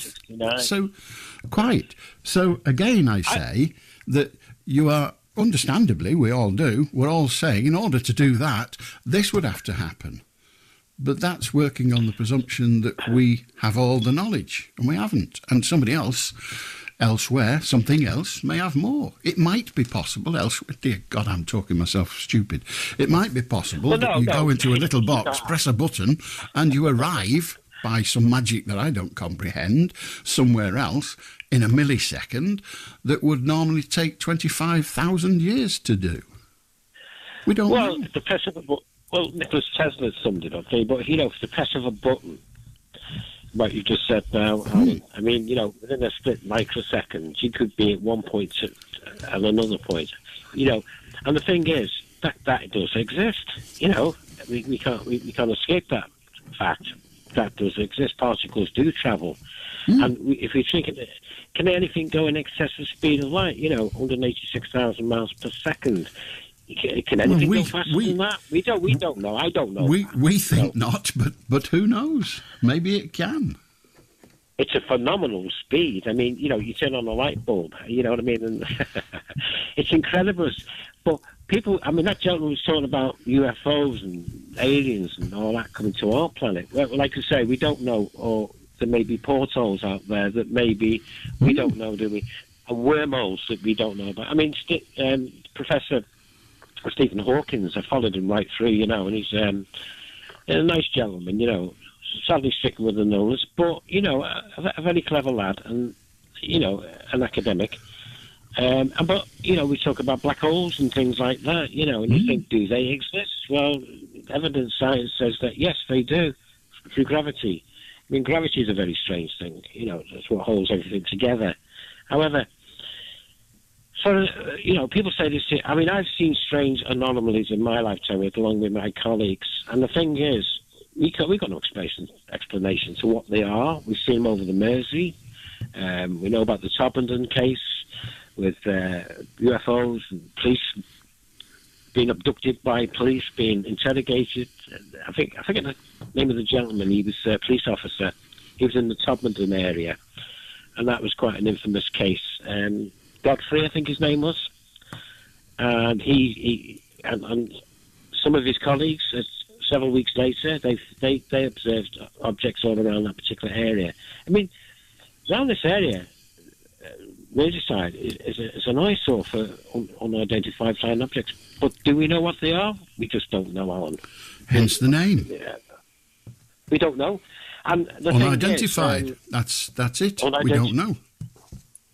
I remember once we were looking over towards Egbert from Ellesmere over the water, and I was on your radio a few weeks ago about this. There was a sodium bright object hovering for 20 minutes. We thought it was an helicopter or a blimp, balloon, illuminated, Goodyear. That's what we thought it was. It didn't turn out to be anything like that. We got in touch with Speke Airport, and they said there was nothing visible on radar in that vicinity of time that when we reported. There was no reflection in the river. And that was it. That was what sticks out for me, Alan. There was no reflection of that object in the Mersey. It was a flat, calm evening, you know, on the water. But then again, you could easily say, oh, it's aliens and all that, and, you know, you could say this and that. But, you know, you have to take it with a pinch of salt because you see something, but you can't prove. You know what I mean, Alan? You can't prove it. I go on the basis of, if I don't know what it is, then I don't make something up. No. I'm happy with, I don't know. I mean, when we're young kids, we see things that we're trying to explain to our parents, that we see some anomalies or ghosts, or if you want to go down that road. But we do, I think when you're young, our perceptiveness is more, we're like sponges when we're kids, aren't we? We see things that other people don't. Our hearing is acute, our sight is acute, all our senses is acute when you're very young. So we probably may pick up things that other people don't see. It's like animals, you know. Or it may be that we have a naive interpretation of the facts as we see them. Yeah, I agree. You know, if we talk about manifestations and stuff like that, you know, you go down that route. But you know, I think the human brain, as such, as a whole, is an incredulous thing. You know, it does absorb. It can. You know, it's a receptor, so it may see things that other people don't see. So, if we take things that, we take that as a pinch of salt. That have you been drinking or you've been doing this? Maybe people do see these things, like what we saw. I've told this tale before, and it is true. And years ago, we had some people staying with us, and I mean, I'm talking, I don't know, 40 years ago, dear God. And there was a 3-year-old boy, and he was in his sort of bed upstairs, a makeshift bed, because he didn't live with us. And I walked past the bedroom, and he was giggling. And wow! Thought, I know you're going to say, well. And I went into the room and said hiya, and he said, oh, and all that. And I said, what are you laughing at? And he said, the lady. Oh, yeah. That's a classic. Now, you know, he didn't make it up. In his mind, in the world. There was a lady there. Now, whether there was a lady there or not, I'm not in a position to say. I wasn't there. But when I went in the room, she'd gone. Mind you, quite a lot of ladies leave the room and I go in, but that's another story. But when I went into the room, the lady had gone. The curtains were closed. He wasn't communicating or being communicated to by somebody from outside. So my presumption is that it was happening in his head. But I don't know, because I wasn't there. That's meant. You know what you've just said there, Alan? I mean, we were talking about that 6 months ago, prox, you know, and it's incredulous to think that, you know, the children... I mean, I saw someone, I was a little lad, but, you know, I've seen two same things in my lifetime as a little boy, but I got thumped in the back once, going down... I was only a kid, about 8 or 9, and I got thumped 3 times in the back. Well, that was a nerve in my back that was twitching, but it felt like 3 distinct punches in the back. But that was then. When I told Dad, he said, "Oh, you're imagining it, son." You know. Yeah, and maybe you were. Who knows? That bit where you were saying about talking to other people, I've heard many stories about that one. So you're right there, Alan, about that. But does that mean? That's a phenomenon. But does that mean that 3-year-old boy was talking to somebody? Because he wasn't lying. He believed he was laughing with a lady. Didn't know her name, didn't know who she was, but he was laughing with a lady. He knew that. Now, if he'd have been 13 instead of 3, he might have been affected by society's rules about life and would have dismissed it as a dream, which it may have been. I don't know. There are things we do not know. I think what we've got to be careful of is a manifestation, you know, because sometimes if you manifestate something, your brain can go on all the time, you know, and you know, it can conjure certain aspects in your brain that you may see something, well, other people don't see. But you've conjured that manifestation in your head. Because let's be honest, our brain is a receiver, it's receptive. As I say, the brain is so intricate and a marvellous piece of kit. You know, from the time for what we are now and what we've progressed to now, it's incredulous, you know. And like you say, what's going to happen in the next 1,000 years? Where will man be then if we're still here? But, you know, will he reach the nearest star? We don't know.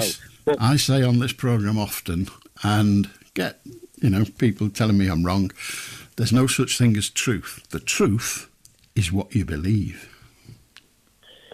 Yeah, it is. Truth is what you believe. At that moment, that 3-year-old boy... Doesn't it, Alan? Yeah, at that moment, that boy, 3 years of age, was saying, here is the truth. I was laughing and chatting with the lady. Was he lying? His guardian angel. Was it? His guardian angel. Don't know. As we say, as we call. Don't know. He was telling his truth. Do you believe, I mean, I won't go into religion or nothing like that. I mean, I always think to myself that you believe what you want to believe, and if you think it's true, then go along with the flow. We read an awful lot of books, but I think it's a load of jumbo-mumbo, to be frank. But here again, it's a story which you can read, and, you know, and the thing is, do you believe it or don't you believe it? You know, to me, it's a story. You know, I mean, Jesus Christ. You know, and if we look, I mean, Jesus Christ is one particular religious thing, but at a guess, and it is a completely useless guess because it's meaningless, but at a guess, half the people on the planet believe in some kind of super being, a god of sorts. Yeah. Now, as far as 3 billion people are concerned, there is one, because they believe it. So, yeah. in that sense, there is one. In my sense, because I don't believe in a super being beyond me, there isn't one. No. Neither of us are telling an untruth. I remember, you know, I've lost Mum and Dad, but I remember Mum and Dad saying to me, I mean, Auntie Kate, who said, I mean, her husband used to call her bitter. Now, he said to Auntie Kate, my dad's sister, if there's anything out there, and if there's a life after death, Kate, I'll come back and let you know. But funny that, because that's what my mum and dad said to me and my sister.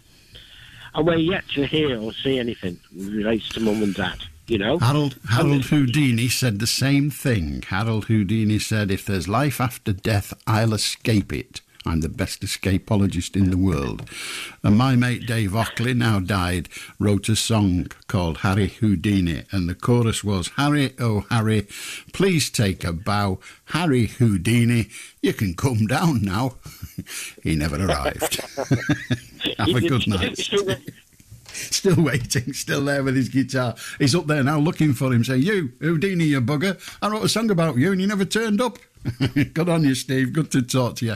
0800 218 2255. We're going to join Arnold. We're going to join Tony. But before that, just before we get to midnight and that 60-year anniversary of the Beatles recording Please Please Me disappears, let's have another one. Oh, knockout song. And I actually saw them perform that, which is good. I didn't see a lot of Beatles, but I saw them do that. 0800 218 2255. I'll do Arnold. Yeah. Alan, can you hear me? Yeah. Wait. Oh, yeah, I'm right now. I just wondering, Alan, you know where you are? Are you in your own office, so to speak? Or your bedroom, or... Well, it's one of the bedrooms of the house, but I rather pretentiously call it my study. Yeah. I've had them before in my house, you know, like an office desk. I mean, I used to be a kids' entertainer back in the 80s. Right. I was in the... So what would you do if you didn't do... When you retire, Alan, will you do any other work, or... No. When I retire, when they finally dump me from here, that's it. Yeah. Say that again, Alan. I said, when they finally dump me from here, that's it. I'm finished. Thank you very much. Yeah. Good night.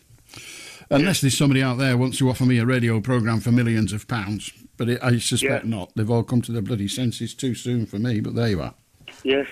Who's Ice Turner in the BBC? The new BBC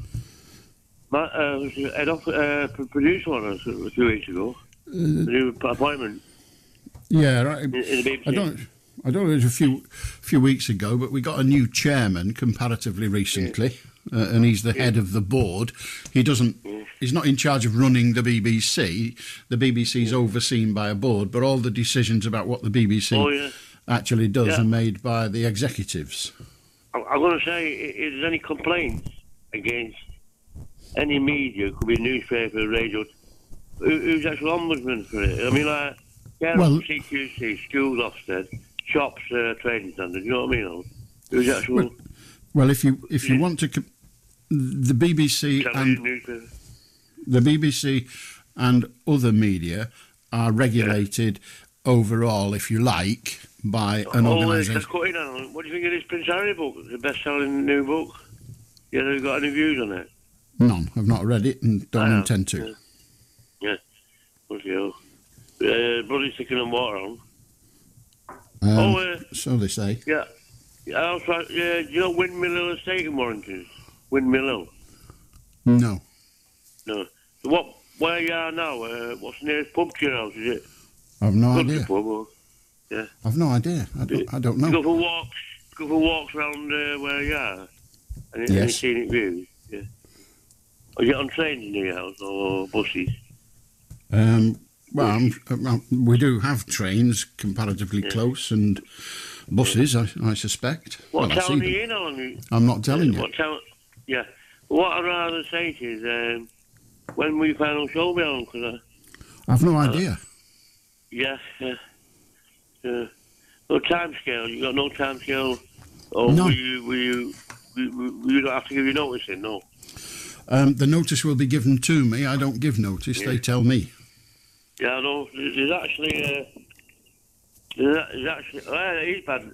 Anyway, there's a bad apple everywhere now. Yeah, I'm usually it. Yeah. Well, last time I talked to you, I was asking you about your arm skirt roots. No. I haven't got arm skirt roots. Soon. Yeah. I'm going out soon, so I've got 2 daughters soaking this year. Okay. Yeah. Well, I've got loads of it's been Will you get a fascinating, pet as it dog? always is, Arnold. Thank you very much for chatting to us. How do, Tony? Hi, Alan, are you okay? I'm very well, thank you. I heard you talking about the rugby. You've been watching it today. I watched the first game. I didn't watch much to my chagrin, I couldn't watch the second one, Wales versus Scotland. But I watched the first one, France versus Ireland. Aren't you a rugby league fan? I suppose, yes. I like both codes, but presently I prefer Union. I've always preferred Union on the telly, because it's much more mobile. Yeah. I get slated for liking Union when I go for a drink, if you like, with all the lads that like rugby league. I've never been a rugby league fan. I like Union. Right. And some of the lads are coming round to my way of thinking, watching Union. Fair enough. Are you a fan of both codes? Yes. I prefer Union on the telly, as I say, because it's, in my view, much more mobile. There are fewer stops. But, of course, a good rugby league fan would say, what about all those boring scrums that go on for hours on end? So, you know, it's chalk and cheese often. But I like both codes. I just like violence, really, you know, which is why I like boxing. But Well, that's what I like. I think in Union more violent than league. Again, it depends. Certainly, Union.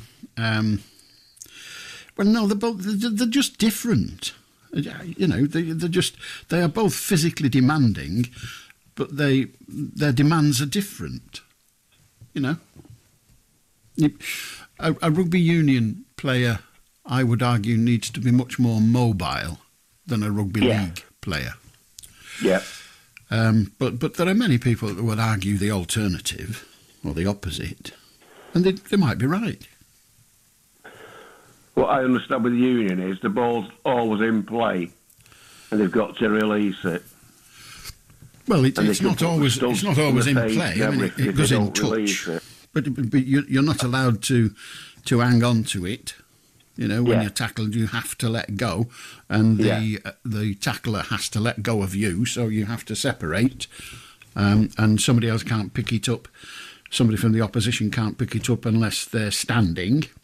You know, they can't kneel down and get it. They have to bend over, and that's not always easy. So, you know, there's all sorts of differences, whereas rugby league, the tackle ends that part of the movement and they start again.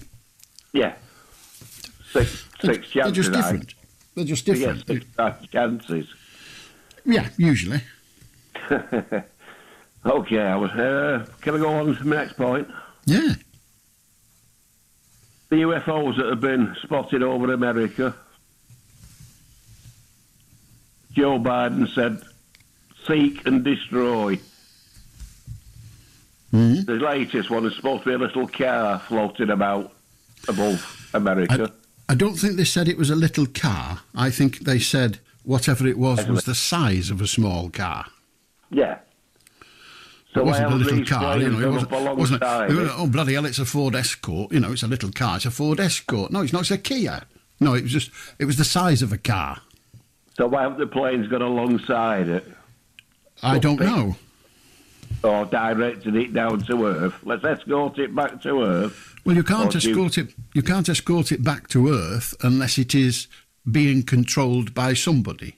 So when you go to another plane and you get alongside it, whether it's an airliner or another fighter plane from somebody else, and you get alongside it and you say, you need to land, I'm going to escort you to an air base. Yeah. And if they say sod off, they say, well, if you don't do that, I'm going to shoot you down, so you might as well. But if it's an unmanned craft, you can't really tell it that. You go up there and it's a balloon, you say, come down, and it says, and you say, you got to land over there. Over there, if you don't follow me, you're in dire trouble. It's not going to work, is it, you know? I love that little car. Why have we not seen pictures from the planes that are looking at it to see what it was? Well, we have seen pictures. What, of the little car?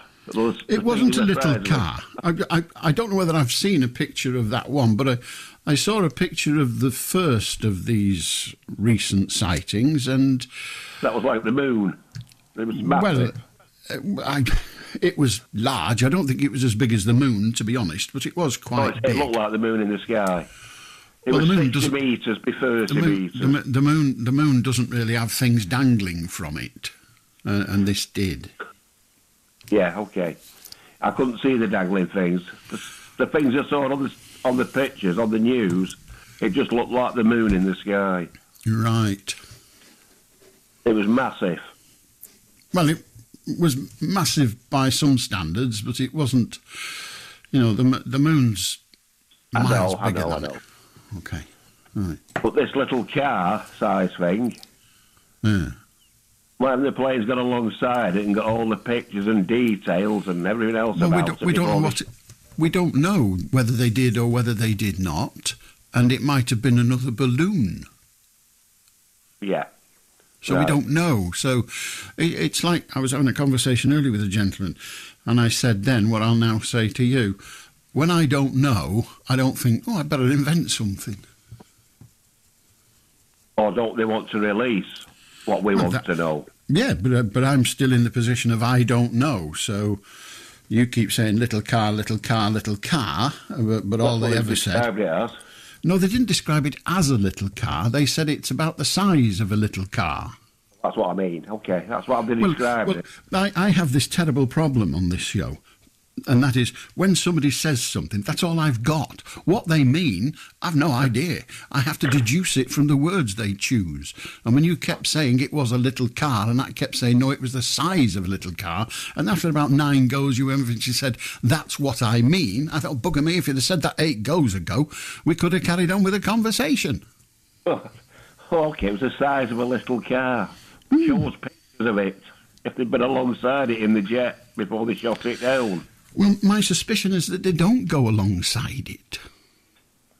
Well, they've got alongside all the other jets in the sky and directed them down. They do go alongside the jets and they guide them down and they have conversations with the driver.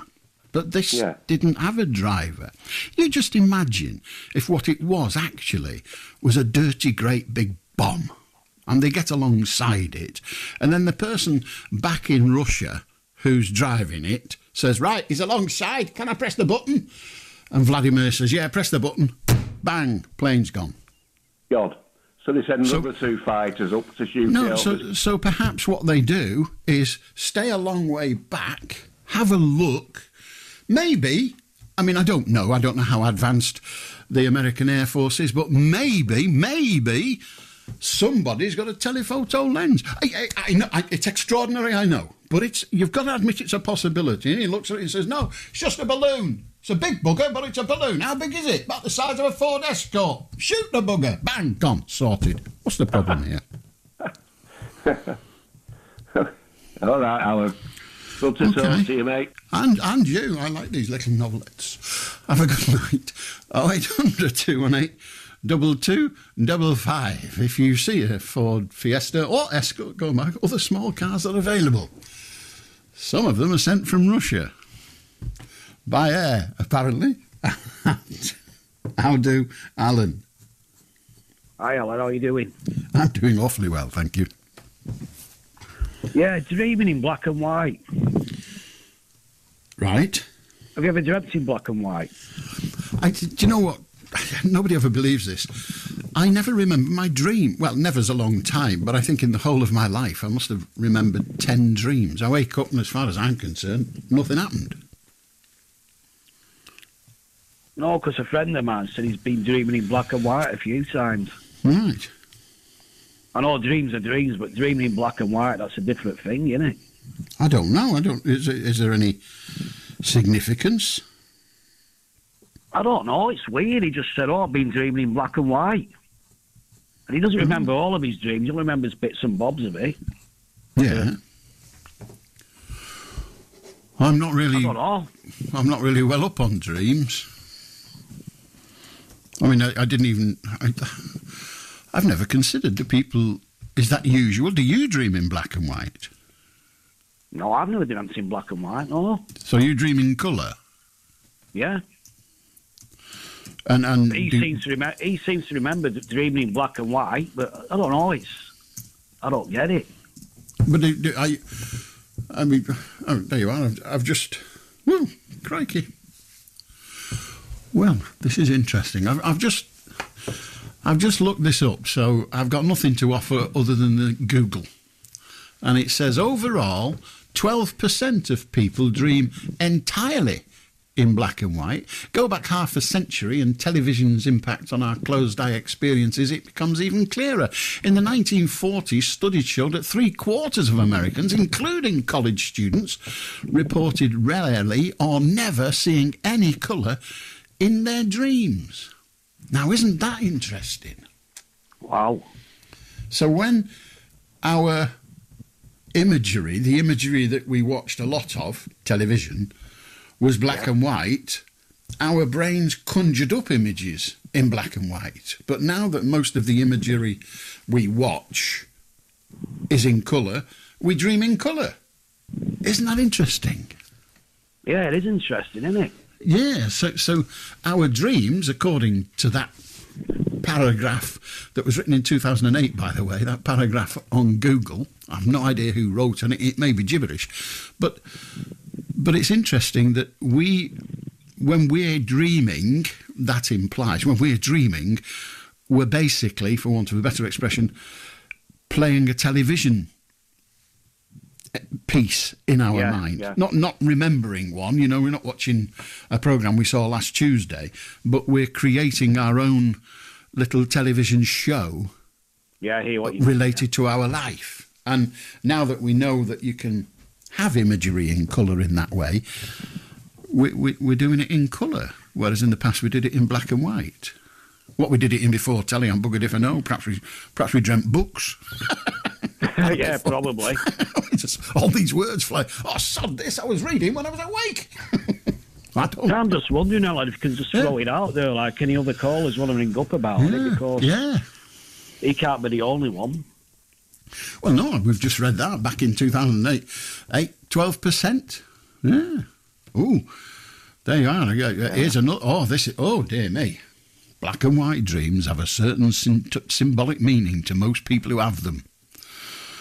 Those are colours that are often associated with mourning, loneliness and loss. If you've been yearning for companionship, this could be why you had that dream. Woo!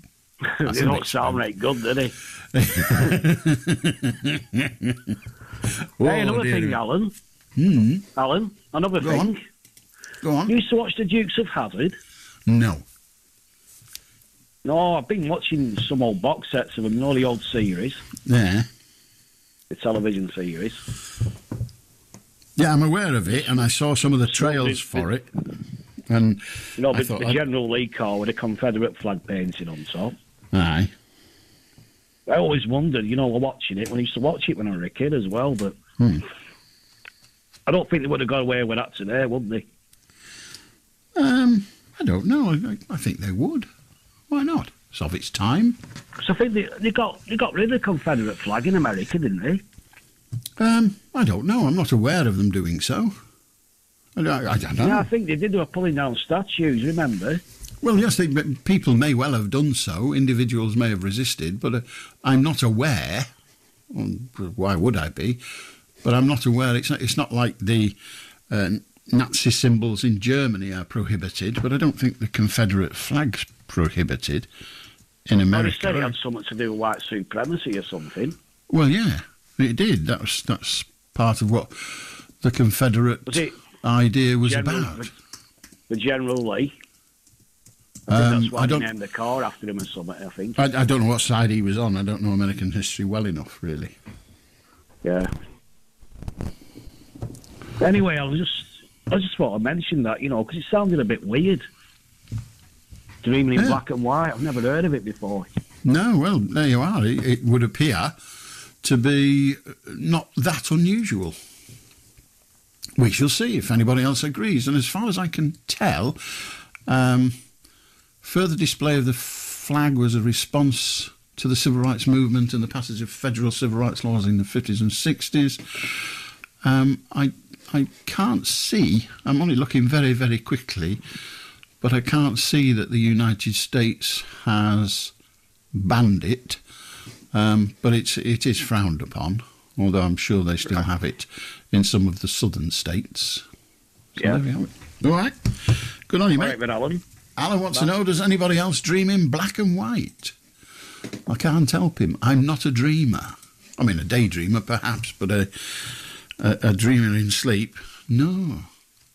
It must be weird. It's probably because he's sod all in my head. Aldo Oscar. Hello, Alan. Hello, Oscar. I'd like to talk to you about the right to dislike. Okay. Interested to get your thoughts on it. I don't have any. Something that does affect us. Has the right to dislike. Well, this is the interesting thing I want to explore with you. I mean, I would argue that the right to dislike is a fundamental human right that no one should violate. But it does seem that society or elements of society do try to condition us that there are certainly some things which it would be unacceptable to dislike, whereas, in my opinion, we're all entitled to have preferences, tastes, and just, likes and dislikes. We're biological animals at the end of the day. Some things will please us and some things will irritate us. And of course, we supposedly live in a society where there is relative freedom of speech. I know it's not absolute, but it's relative. And I would say that surely that should include the right to express verbally any dislikes that you have about absolutely anything or anybody.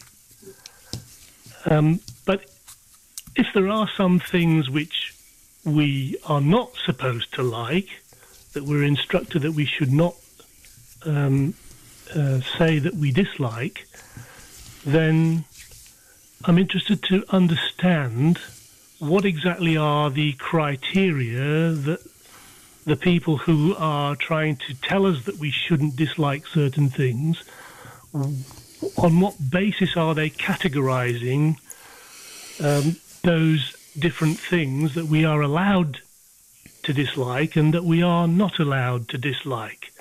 What is the thinking behind all that? Do you have any? I mean, or do you even problem disagree? Is the word.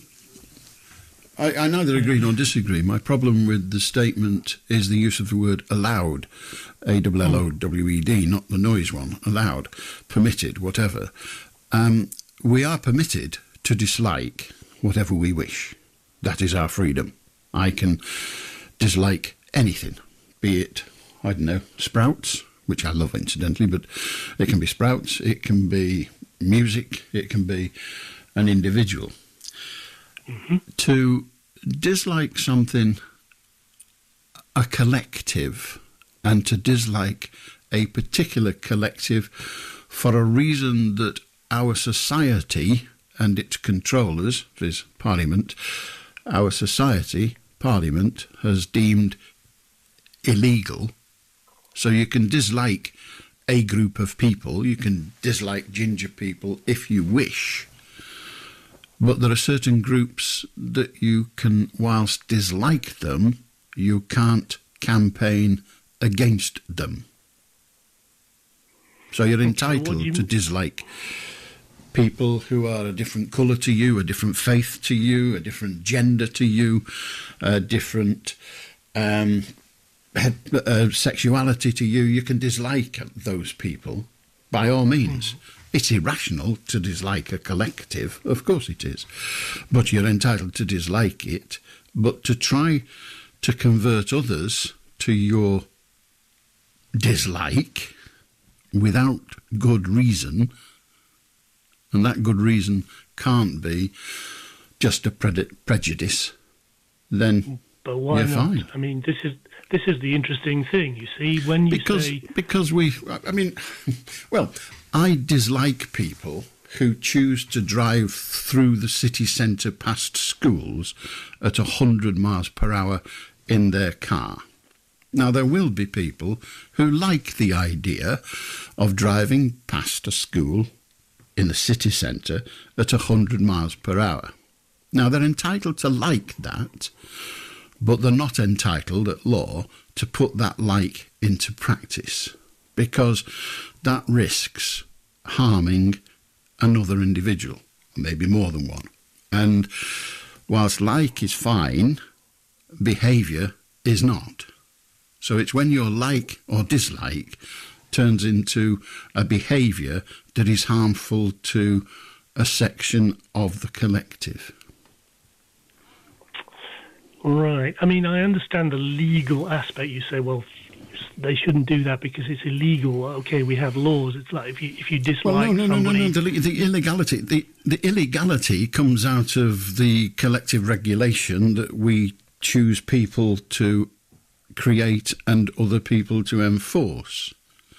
So you can still like the idea of driving through the city centre, even past a school, just as the kids are coming out at 100 miles per hour. You can like that for as much as you wish. But you can't put that like into practice without incurring the wrath of our collective. Okay, well, so the collective's will is somehow imposing on the individual. It's because the collective would can't be anything disapprove, else.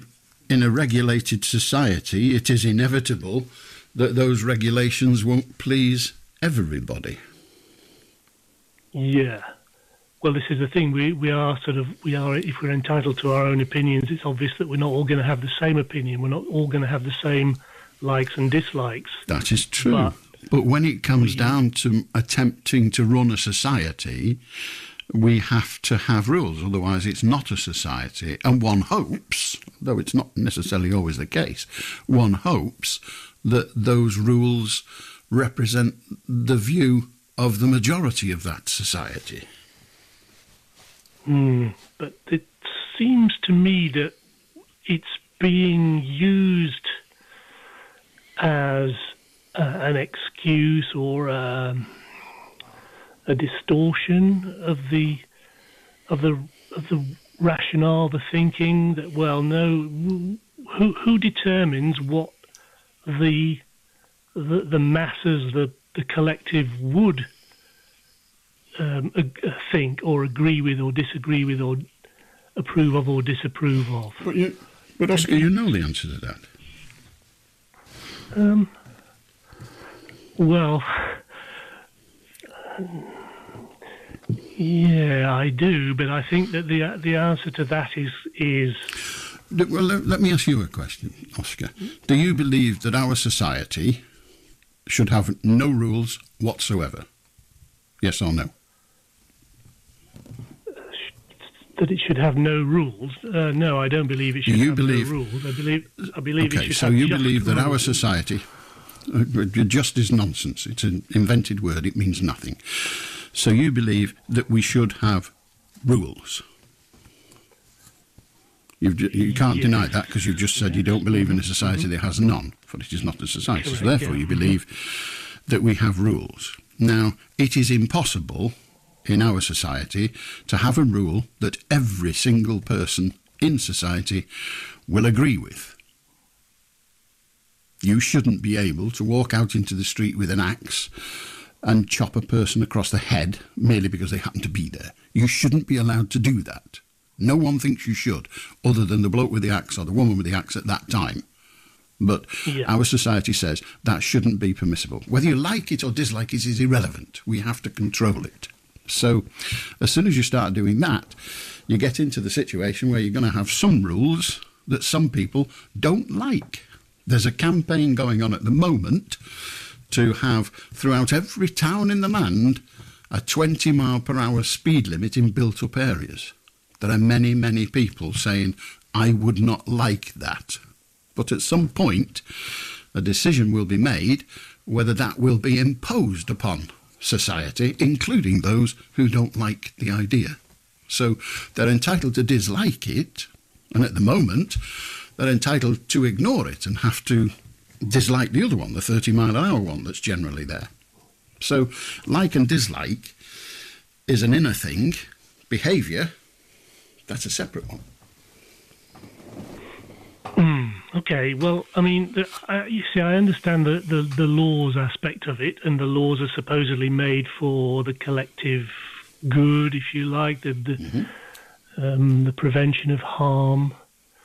So you can say, well, the cities are very busy, we have to slow the speed down from 30 to 20 because having it at 30, we're getting more accidents. If we turn it down to move it down to 20, we get fewer accidents, so less harm is done.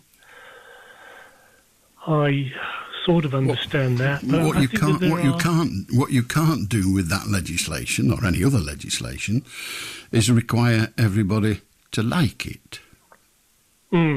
So they're still free to dislike it. They're not free to disobey it, but they're free to dislike it. Yeah. Well, but don't you think that there are a lot of things that we are not supposed to express dislike of, which they don't really fall into that sort of category of behaviour?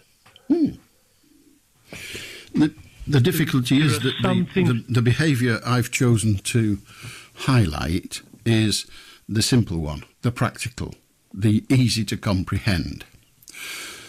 The others are slightly harder to justify and to implement and to explain. But I could, if I chose, to say, I dislike people who do believe in a God. I don't hold that view. I don't care. But I'm entitled to have that view if I want it. What I'm not allowed to do is to say, I'm going to harm everybody who believes in God. I can defend everybody believes in God. I hope I do it a lot.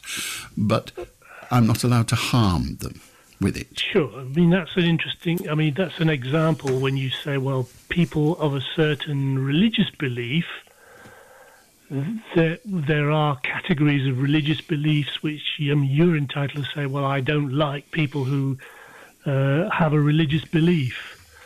Or you could say that I don't really like people who have, well, I'm not going to name any religions, but there are some religions that you could say that I don't like them for having one belief, but then there are other beliefs which are religious beliefs just the same, which if you said I don't like them, then that would be considered unacceptable and possibly if I said it sat in this chair, that most certainly would be considered unacceptable, because I have an obligation to obey the rules of broadcasting, which are more imposing, if you like, than the general rules of conversation away from this chair. But if I was sat in this chair talking to my pal, I don't think I have any, and he was sat there, and I said, I really don't like them lot, what lot? Them that believe in God. He's entitled to say, you're an idiot. And I think, well, no, I'm not. This is what I like and dislike. I can say that to whoever I wish.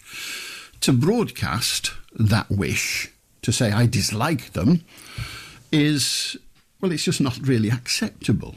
To say I think they're wrong, to say I think they're balmy, fine. But to say I dislike them holding that view, that's fine as well. But it's not really acceptable as a broadcaster because I have a position here that others do not. And so that would be unjust. And well, I understand. I understand that there are kind of separate additional rules when it comes to broadcasting over the airwaves. But if you talk about, well, if you sat in your room and talking to one person, the fact is that no one would hear you saying that I dislike X, Y, Z.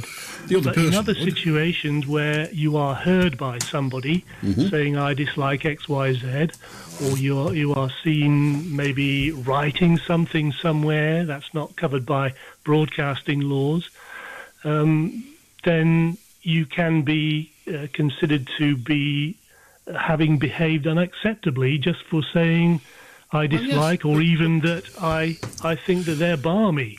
But the question is, the question you're posing is about the right to dislike. There is a right to dislike. What there isn't is a universal right to dislike and impose that dislike physically upon others. But talking about it isn't imposing it physically, really, is it? It's not just talking about it. As we say, if you talk in a limited forum and not broadcasting or standing on a how limited? Very limited. You know, you can sit down. Why should it be that you can only express dislike on a limited forum? I mean, why should you not be able to say on this radio station that I dislike X, Y, Z? Because I think X, Y, Z is actually a crazy idea. Well, I frequently say I think X, Y, and Z is a crazy idea, but some things, but not anything. No, not anything. It is beholden. The rules of society are that it's we have a privilege. This is awfully pompous. I'm sorry, but we have a privilege sat in this chair that is not afforded to many. And that privilege comes with it responsibilities that is not abused to try to convert people to your like and dislike on matters of import, on trivia, like, what did I say earlier? Yeah, something about Monty Python. No, not Monty Python, Fawlty Towers. And I said, John Cleese hasn't said anything funny for 40 years. Well, he might well have done, but I've not heard it. But quite frankly, I've not liked John Cleese's humour of recent years. I'm entitled not to.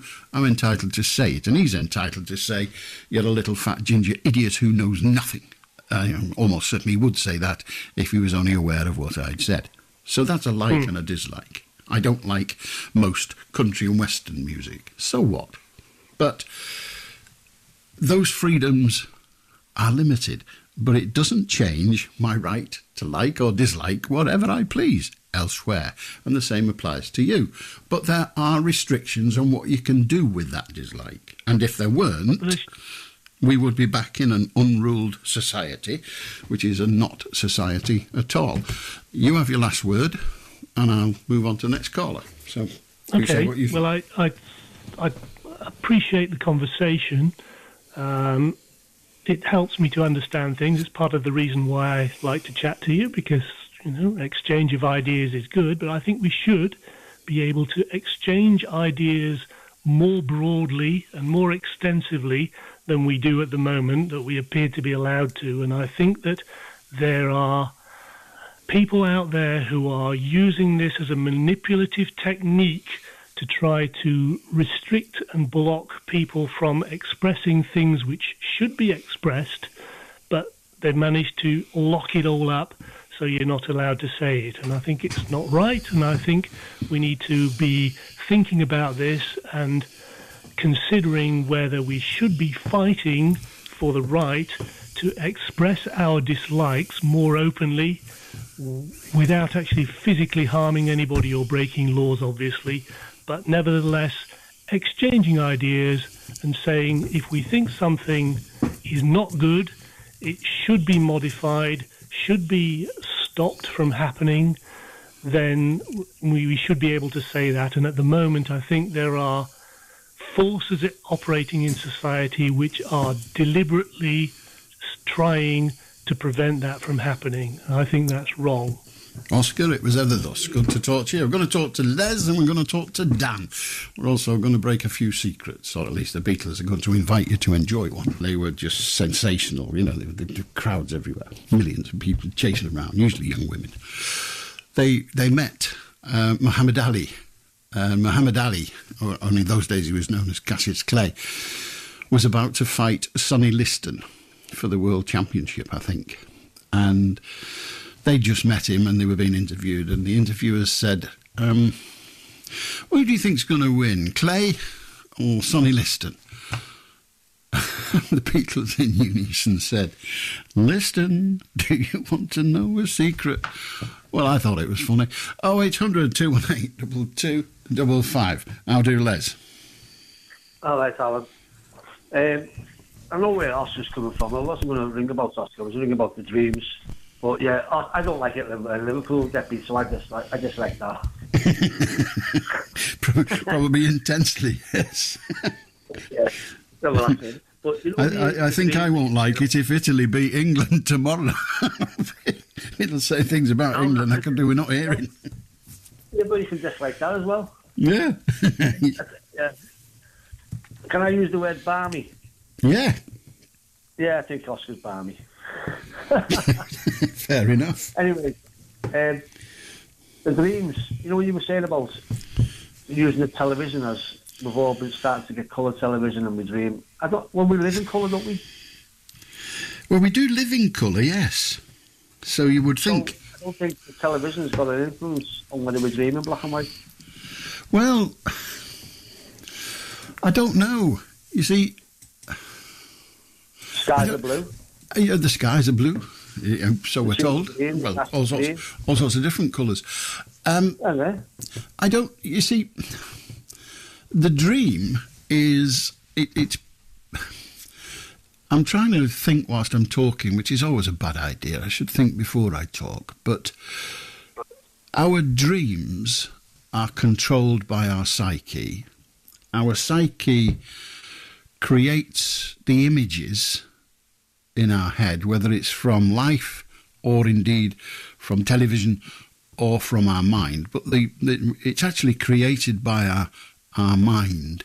And what we need for us to understand this a little further is, how do people who are blind dream? What do they see in their dreams?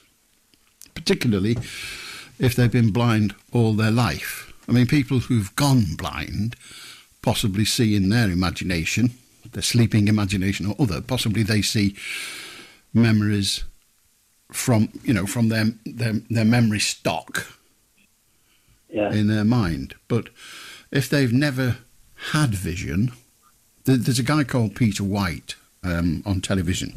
Well, he's done a bit of telly, but mainly on the radio. And he's been blind, if I remember correctly, since birth. And he goes to the football. He's a massive football fan. And he listens to the football. Yeah, he seems to. And even if he doesn't, he enjoys it. So he's understanding it in his way. Now, I know no more than that about it. I'm sorry? Do you think he might dream in sound? I don't know. That's it, isn't it? I don't know. I'd like to ask him. So people who've been blind since birth, how do they come up with... Well, what does their dream do? Consistent. Yeah. Is it just noises from and also, I mean, this is slightly beyond dreams, but when a person is blind, do they have images in their mind of what the world is like? Mm-hmm.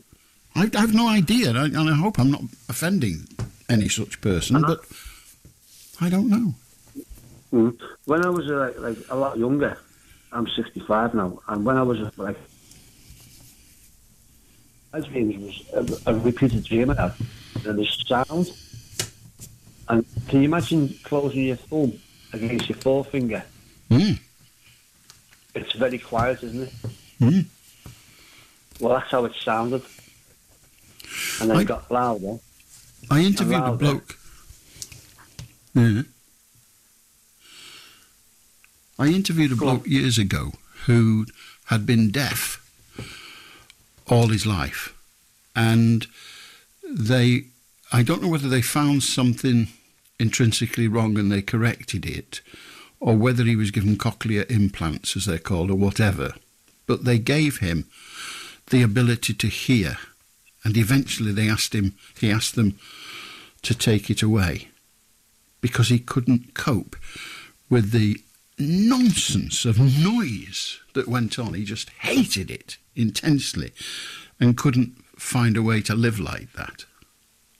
And I can understand that. It's weird, isn't it? But people... I can understand that, because I work in a factory where, you're getting used to the noise, right? And then, when, like knocking off time, they're turning off machines, and you don't realise that noise was there until the machines get turned off. Yeah. My wife tells me... All of a sudden you're peace and quiet. My wife tells me when she lived in London, she used to... I didn't know her then. She was a journalist in London, and her parents moved to... They came and lived in a village just outside Bristol, a very, very quiet place. And she said when she drove from London going to see her parents, she could actually feel the sort of noise stress of a massive city disappearing from her, so that the sort of tension that we hold ourselves together with to deal with what is around us slipped away as she slowly progressed along the M4, I suppose it was, on her way to the Bristol area. And when she got to her parents' house, where it was quiet, it was like a different world, and she lived in London all the time. And it's weird, but it is strange. Yeah, I've never thought about that as well. Things like blind people out of their dream, deaf people out of their dream. Yeah, It's a strange one. Yeah, it's really interesting, that part. I wonder lots of people without sight listen to the radio, and if there's anybody listening who's been blind all their life, what is the imagery that their mind creates for them to get about life, but also nice for them to get on when they're dreaming. The phone to you, wouldn't you? Yeah, I'm just inviting. Yeah, but please do. Yeah. We could all do with learning. Yeah, that's going to give us knowledge, isn't it? Yeah. Because we're always learning. Well, we should be. Good on you. Time, yeah. Les, fabulous to talk to you. Have a good night. How does a person who has never heard anything in their life, how do they hear in their dreams? I hope we're not being offensive. I don't think we are, and we're trying not to be, but it's just fascinating. And how would they describe it anyway? I don't know. I'll do Dan. Hello, Alan. Hiya. How are you? I'm very well, thank you. It's interesting. I was going to call you about the Nicola Bulley incident, but listening to you talk about the blind incident and stuff, I was thinking I'm only 18, you see, and thinking about people that were born in different, different time gaps. Do they see in different ways, or do they hear in different ways in their dreams? If someone was born in the 20th century or someone was born in the 21st century, do they see or hear different things in their dreams according to what, century they were born in? Ooh. How interesting. Yeah. My brain constructs things in the same way as yours does, I suspect, but constructs them differently. Just the simple things, like when you're referring to something, you refer to something that comes from your experience, and I might say, I can't think of anything, but I can remember the motorway opening just outside Preston and then eventually opening just outside Warrington, and we as kids used to go there and count the cars We used to sit there. See, it's One, a lot two, It's a lot you know. different. Yeah. It's a lot different for me nowadays, isn't it? You know, there's hundreds of cars on the motorway nowadays, but if you think about it, if you think someone that was born in, you know, 1981, would they hear a completely different thing in their dreams? If they do hear, that's of course according to someone that was born in 2001. You know, it's a lot different. Yeah. Sound is peculiar because, I mean, for example, in this country, if we want to ourselves represent the noise of a cat, say, we say meow. But elsewhere in the world, they say something different. I can't off the top of my head tell you what they do say, but they say something different. Now, the cat isn't speaking, it's just making a sound. But we replicate that sound in our way, and others replicate it in theirs. But in truth, the noise the cat's making is the same. And yet we hear it differently. It's weird. It's very different, isn't it? But I think when you think about it, it's a very vast subject. It's not something you can pin down on one point and say, this is how it's, you know. No. There's nothing we do on this programme, Dan, that you can pin down on one point. It's all chaos. But it's like languages, isn't it? You hear somebody speaking, particularly South American Spanish, and they speak at such a speed. And even if... And when they then start to speak English, they speak English in the same metre, if you like, the same poetic metre, the same bum, bum, bum, bum, bum. And I can't fathom what they're saying, even though they're speaking English. Very different. Yeah. It's very different. I went to an international school, so I went to a school with a lot of different people that were, you know, they'd speak a lot of different languages. Yeah. And you'd hear people when they'd phone their parents, they'd speak Spanish or Japanese, and they'd speak in a completely different language at a completely different pace. But when they'd speak to you, they'd speak completely different English. But it was so normal that it was, you know, it was just weird how they could switch from one language to another in such a speed. Well, I now live in Wales, and I live in North Wales, and I hear that happening all the time. I mean, I hear, you know, listening to people in shops having a conversation or in cafes having a conversation, and halfway through a sentence, they'll go to English or indeed to Welsh. They're bilingual, so they will speak easily. I mean, we use a plumber a bit because we had some work done on the house, and he came and, you know, he was chatting away to us and all of that, and his phone rang and he picked it up and he could have been saying anything because he was speaking entirely in Welsh. It's amazing, you know, and that's the thing about languages, isn't it? They're a complete mystery to the likes of me, but you're lucky having gone to an international school. I think, of course I'm lucky, but I think languages are a very, very cool thing. And I learned to speak a bit of Spanish, but nowhere on the level that, you know, a fluent Spanish speaker could speak at that speed. But by God, it was very, very intelligent.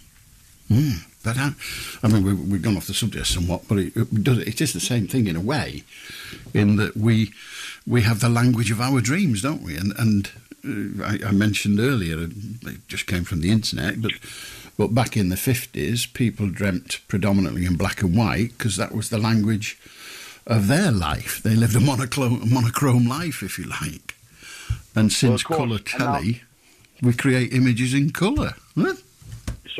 So I wonder now if people in the 21st century that are born in the 21st century, they do see their dreams in colour, or they see in black and white. That blows my mind it's crazy, isn't it? Kind of way.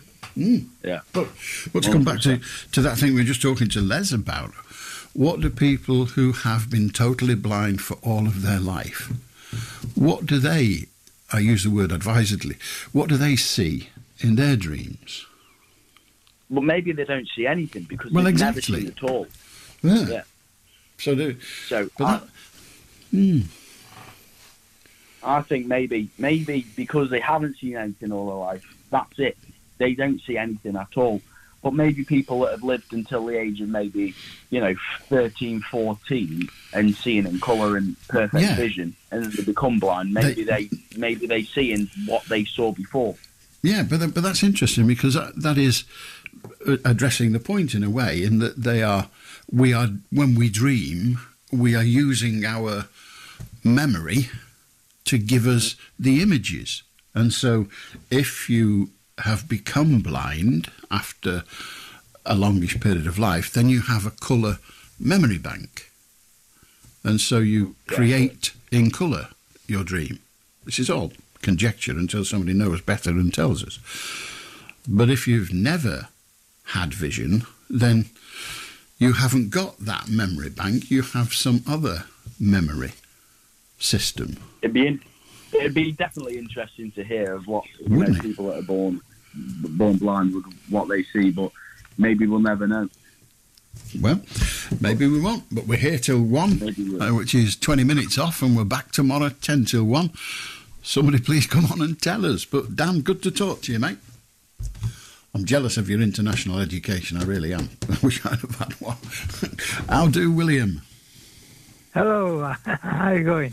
I'm doing well, thank all you. These conversations getting me all bloody gobsmacked. There's that many subjects coming up, I don't know what's coming and going. I'm in the same boat.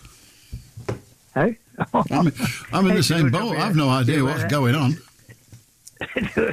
Are you well educated? There must be. Hey, what's going on in the world? Beatles and all that. They're going back to the 60s and all that. But they're playing that. Talk about reminiscing. It's worrying, isn't it? You'll be doing twist next and go to bed. not with my knees. I'm saying myself, hip break, slap it off. And didn't smile. Indeed. Hip right. There's that many subjects going on tonight, I forgot what they're all about now. Oh dear. My memory's going. Well, we've all got a bit of that, I know, eh? But as long as we're happy and still kicking about. Yeah, that's all we've got. You enjoy selling whales. Don't lose your bellies. Now then, what did you want to talk about? What did you want to talk about anyway, William? Well, what can I talk about? There's not much going on in the world, isn't there? You can talk about whatever you wish. Bad and all that. Yeah, it's pretty bad. What can we do? I don't know. We can do naught. Just keep together and help them out. Yeah. Well, Betty Russian, I don't know. I'm not getting involved with all that. No, but I don't like it. I will say this. I don't like it. What's called Ukrainian leader. I don't like him trying to get us involved with it, with jets and all that, with NATO. That's one thing I will say. No, don't get involved too much. Just well, I guess slowly. From his point of view, he's fighting for his country's life, isn't he? And yeah, which is understandable. Of course it is, yeah. You know, but so you can't blame him for trying. It's like in the Second World War when Churchill was begging the Americans to get involved, and they were saying no, we're not like. And lots of Americans say we don't want anything to do with that. Japanese, then they're in. Then I bet Churchill. What a good do. Well, he must have welcomed the change in their attitude. I certainly wasn't too keen on it. I don't know you thought it was a good do. I think we've paid it off, haven't we? Like we America getting involved. We did, yes. We finished. We finished paying the war debt. It was about a decade ago when they paid the last £1. But, at pound, not at penny. Okay, come on. I bet they were after it at penny. But good on you, William. Good to hear from you. How do, John? Oh, evening, Alan. Good evening.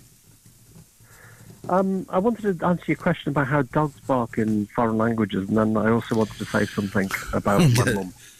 Go on then. So a billion years ago, I studied philosophy and theology at university, and I had a friend from Preston called Paul. And I remember vividly, he sent me a postcard once after we'd graduated, and he was on some sort of holiday in what used to be called Czechoslovakia, and he commented on the fact that the opinion over there, the dogs say half as opposed to woof woof, to answer your question earlier. The thing about my mum is I'm currently in the shed, and I've just found a radio that hasn't been switched on since 2018, and it was my mum's radio, and I've just switched it on, and it's come onto your programme, and so I kind of want to say thank you to you, because in a way you don't deserve any credit for this, but it puts me back in touch with my mum, and I'm assuming she must have been listening to your programme back in 2018. Or at least, just quite a nice thing this evening. At least this frequency, so it might not have been me. More likely to have been... No, I think it probably was you. Oh dear. Well, that's too embarrassing by far. But excellent. I've enjoyed your programme for last evening. Thanks very much, Alan. My pleasure. Get a modern radio, you can carry on listening. But good to hear from you, John. And it's nice when things like that happen, isn't it? I was in a shop once with a bloke I know, and he was mulling about. He had a load of boxes, just little boxes on shelves, and he pulled one box down, and as he pulled it down, the bottom fell out, and dozens and dozens of half-crowns fell out at the bottom. And apparently when his dad had the shop, he used to, every time he got a half-crown, he used to throw it in the box, and that was kind of his savings. And then his dad had died, and this is about 5 or 6 years after his dad died. He's just rooting about in the shop, and he just got this box wallet so heavy the bottom fell out, and he was rained on by half-crowns. A 2 and 6 penny pinch, 12.5 pence to youngsters. Anyway, there you go. Life is weird. I'll do Linda. Hi, Alan. Hi, Linda. Hiya. Just ringing, really, going on about the Beatles. I absolutely love the Beatles, and I love the Mersey sound, and I loved everything about them. But also, I loved the Monkeys. And there was a competition in the... I used to get the Judy and the Bunty and everything like that. And there was a competition to say... You got 2 tickets to go to Wembley to go and see the Monkeys. Right. And I loved the Monkeys. My friend hated them. And it said, not in more than, say, so many words, what do you think about the Monkeys?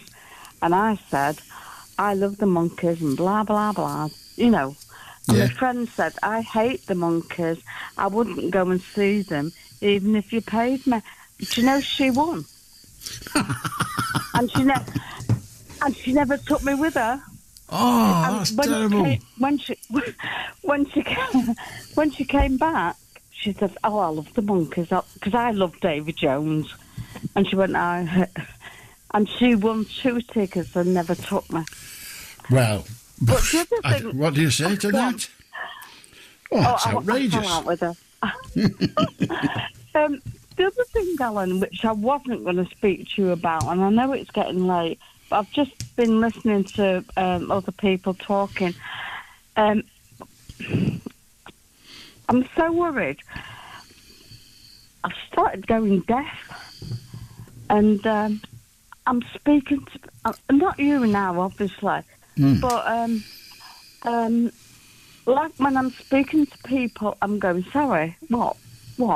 Even my husband, I'm going, what did you say then? And and I'm so worried about it. And it's just like all of a sudden come on me. And I just don't know. I've spoke to a doctor, and they're going to speak to me in a week. But why have I all of a sudden... I've turned my telly up because I thought there was something wrong with my TV.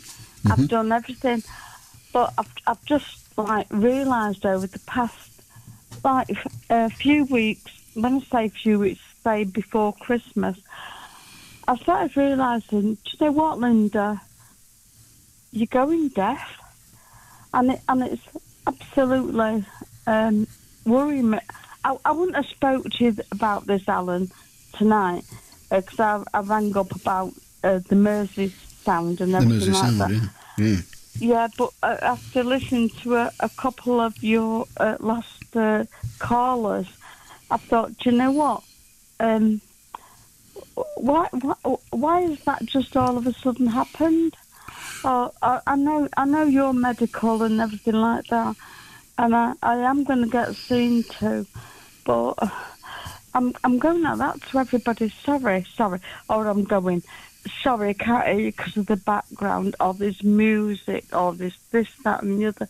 I'm absolutely making excuses. But well, I mean, first of all of us, almost all of us, as we age, our hearing becomes less acute.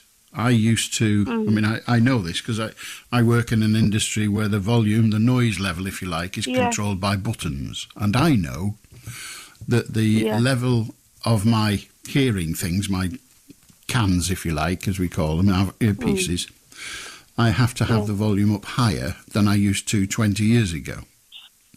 People used to come into my studio, take over the studio, plug their cans in and say, I can't hear anything. And I had it so low because I had really good hearing. And then now I have it quite a bit higher. And so your hearing does deteriorate over time. That's the first thing. But it doesn't usually happen over a couple of months. Now, there could be all sorts of reasons. I don't know. I know my mum wore hearing aids, and my brother wore hearing aids. My sister now has got to use hearing aids. She doesn't use them, but I find that I'm like turning the telly up to like 60, and I think that's blooming high, that really. But when people speak to me, especially if I'm in, say Asda or a pub or whatever, and I'm thinking, sorry, I can't hear you. Sorry, what was that? Well, there might be a reason for that. I mean, you mentioned before Christmas. Did you, for example, have a bad cold before Christmas? I've had a bad cold before Christmas and since Christmas as well. I've had a really bad, like I call it flu, but I've had. Well, again, that could be it. I'm not saying it is. I'm not a doctor. I used to be a psychiatric nurse a long time ago. We didn't do any of this. But it could be that. It could be the consequence of that. It could be something interrupting, a build-up of wax or what have you. Could be, and don't go fishing around there with a baby bud looking for it, because you could do serious damage. I used to have a doctor on a phone, and I did many, many years ago, and he used to say, you must never put anything smaller than your elbow in your ear. A, it's not possible, and B, it's too big. But there could be all sorts of reasons that have a solution, rather than, it's going and it's going to stay gone. So wait till you've seen the doctor. I've actually done that, Alan. I put my finger in both ears, and then next minute my ears are bleeding because I've been like prodding them, and then the right one's worse than the left one, but then it starts bleeding. Right. Well, if you're bleeding from your ears, then go to A&E. Oh, God, you're joking. I'm not. If you are bleeding from your ears, go to A&E. Right, okay. Okay. Okay, Alan. Yeah, thank you. Thank you My so pleasure. much. It's a pleasure. 0800 218 2255. I'm not a doctor, I'm not a medic, but I think if a person is bleeding from their ears, the attention they require isn't at the end of a GP appointment. It's rather more urgent. If there's a doctor listening and saying, Beswick, you're talking rubbish, you've frightened that lady for nothing, then please ring and tell me, and I'll convey that message. But as far as I'm concerned, if you're bleeding from your ears, the doctor is the person you need. Aldo James. Good evening, Alan. Good evening. Good Have you evening. been to Turkey? No. Well, I went. I was a bit surprised. I went on one of those trips to Jesus' mother's house, run by nuns. And at the end of the tour, one said she's buried in a secret place. I said, what? Mother of the Son of God is buried. It doesn't make sense. Just on that. Just on that. No, I don't really. I mean, I was born a Catholic. I'm not a believer. I was born a Catholic. But it doesn't add up.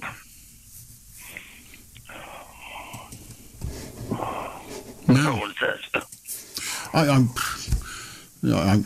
I really don't know. I have nothing to add or subtract from that, I'm afraid. Do you want a joke? Yeah, okay, as long as there's not a... What is it? A woman leaving the convent, Mother Superior says to her, "What you do, my daughter?" She said, "I'm going to be a prostitute." She going to be a what? Prostitute. She said, "Thank God for that place. A Protestant for a minute." Right. Okay. Thank you very much. Have a good night. If you want to join us, you've got a little bit of time. And when I say a little bit, I mean a titchy bit. It's dead easy to pick up your phone and have your say. This week, Grant Shapps, the business secretary, never far from a quote, said that small boat migrants, now that's boats that are small, he's not picking on diminutive people.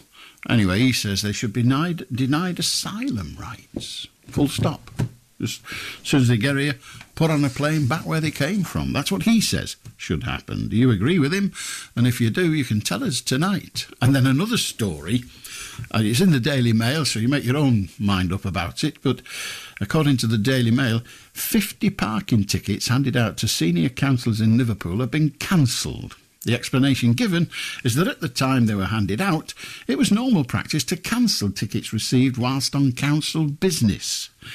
Nice work if you can get it. You just have to hope they don't get free Eurovision tickets, don't you? How do Elena? Hello. Hello, Elena. It's about you say about not remembering dreams. Yes. They reckon if you take vitamin B6, you remember them better. Really? And they even say that people who don't remember their dreams are deficient in vitamin B6. Oh, right. Okay. Well, that's interesting. Thank you. I don't know whether I'll take vitamin. Where would I? I've not got to start eating liver, have I? Because I'm not going to take medicine. Oh, no. No, not liver. No, I'm vegetarian anyway. Okay. But you can get tablets just to experiment if you wanted. I mean... No, I don't take tablets. If I can't correct it by being alive, then I'll end up dead. Well, I know that's a silly attitude, but it's the only one I've got. So, anyway, if I am deficient in vitamin B6 and that stops me dreaming, I think I'll settle for it. I think that's not a bad deal. But thank you very much, Eleanor. Thank you. Very quickly, how do Jacqueline? Hello, Borodar. Very quick one. Last week we were talking about Tommy Steele. Yeah. The coffee bar he used to play. Yeah. And it wasn't a 21, it was 2 eyes. The 2 eyes? Yeah. Not as in eyes on your face. Yeah, I get that. Yeah, the 2 eyes. Yeah. Right. The 2 eyes coffee bar. Right. Okie Well, we're better informed than we were before this conversation began, and we're always glad of that. Good on you. Thank you very much indeed. So that's it. And look, we've done Beatles songs all night for the reasons I explained earlier. I say all night, it's only 3 hours. And guess what we're finishing on? We're finishing on what we always finish on. And that is, of course, Ringo Starr. Not from the Please Please album. This was a little bit later. But this is Good Night Sweetheart from Ringo Starr. You see, it's all been organised. It has. Oh, please, don't look at me like that. And I'm sticking to my guns very nearly. With me bleeding from the ears bit. Nobody's come on and said you're talking balderdash. So, it's too dangerous, isn't it? Huh? Deary me. Ooh, oh, there you are. Ear bleeding is always a reason to seek medical attention from a doctor. Some causes can be dangerous. Call a doctor or emergency medical clinic when you first notice the bleeding. This is particularly important if the blood comes out after a trauma. So there you are. I was nearly right. Closest I ever get. See you tonight at 11. No, 10. Ta-ra. BBC News at 1 o'clock. This is Andrew McNair. MPs have accused the BBC's chairman Richard Sharp of significant errors of judgment for failing to declare his involvement in helping Boris Johnson secure a loan worth up to £800,000 when he was Prime Minister. A report by the Digital Culture, Media and Sport Committee says Mr Sharp breached the standards expected of people who apply for public appointments. Mr Sharp insists there was no conflict of interest. The Home Secretary, Suella Braverman, has described as appalling Friday night's disorder outside a hotel housing asylum seekers in Merseyside. A police officer and 2 members of the public were hurt as missiles and fireworks were thrown in Knowsley. 15 people, including a 13-year-old boy, have been arrested. Claire Mosley was one of a number of people mounting a counter-demonstration. I was really frightened for the people in the hotel. It was a good couple of hours before the police managed to find a way out for us, and even when they did, there were still fires in the streets in different areas, things being thrown, fireworks going off. The Canadian Prime Minister Justin Trudeau says an unidentified flying object has been shot down over northern Canada. He says the wreckage will be recovered and analysed. US forces are working to recover the remains of a different object they shot down over Alaska yesterday. Colonel Brendan Carney, a retired US Marine, believes there could be a number of Chinese surveillance balloons heading for North America. I would think these balloons, if they're Chinese, they were launched before the shoot down off the east coast of the United States. It's just the time distance factor because, again, they are slow moving. So this may be part of a large number of them that are floating around out there.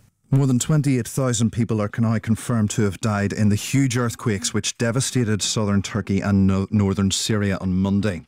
Efforts to save those trapped under the rubble of buildings levelled by the disaster are continuing. The United Nations Emergency Relief Coordinator, Martin Griffiths, praised the international relief effort. I think it's the worst natural disaster that I've ever seen. And it's also the most extraordinary international response. We have more than 100 countries who've sent people here, but there's a need for it. And what is so amazing is that people are still coming out of the rubble alive 6 days in. The German government has announced it will grant 3-month visas to Turkish and Syrian earthquake victims who have family in Germany. The Interior Minister described the move as an emergency aid. And Harry Styles dominated the Brit Awards in London tonight. He won all 4 of the categories in which he was nominated. These included the coveted Album of the Year and Artist of the Year prizes. The night's other big winners were the Isle of Man indie duo Wet Leg, who won Best Group and Best New Act. The weather, it'll be cloudy and dry conditions for most of the UK, with light rain and drizzle over northern Scotland. That's the BBC.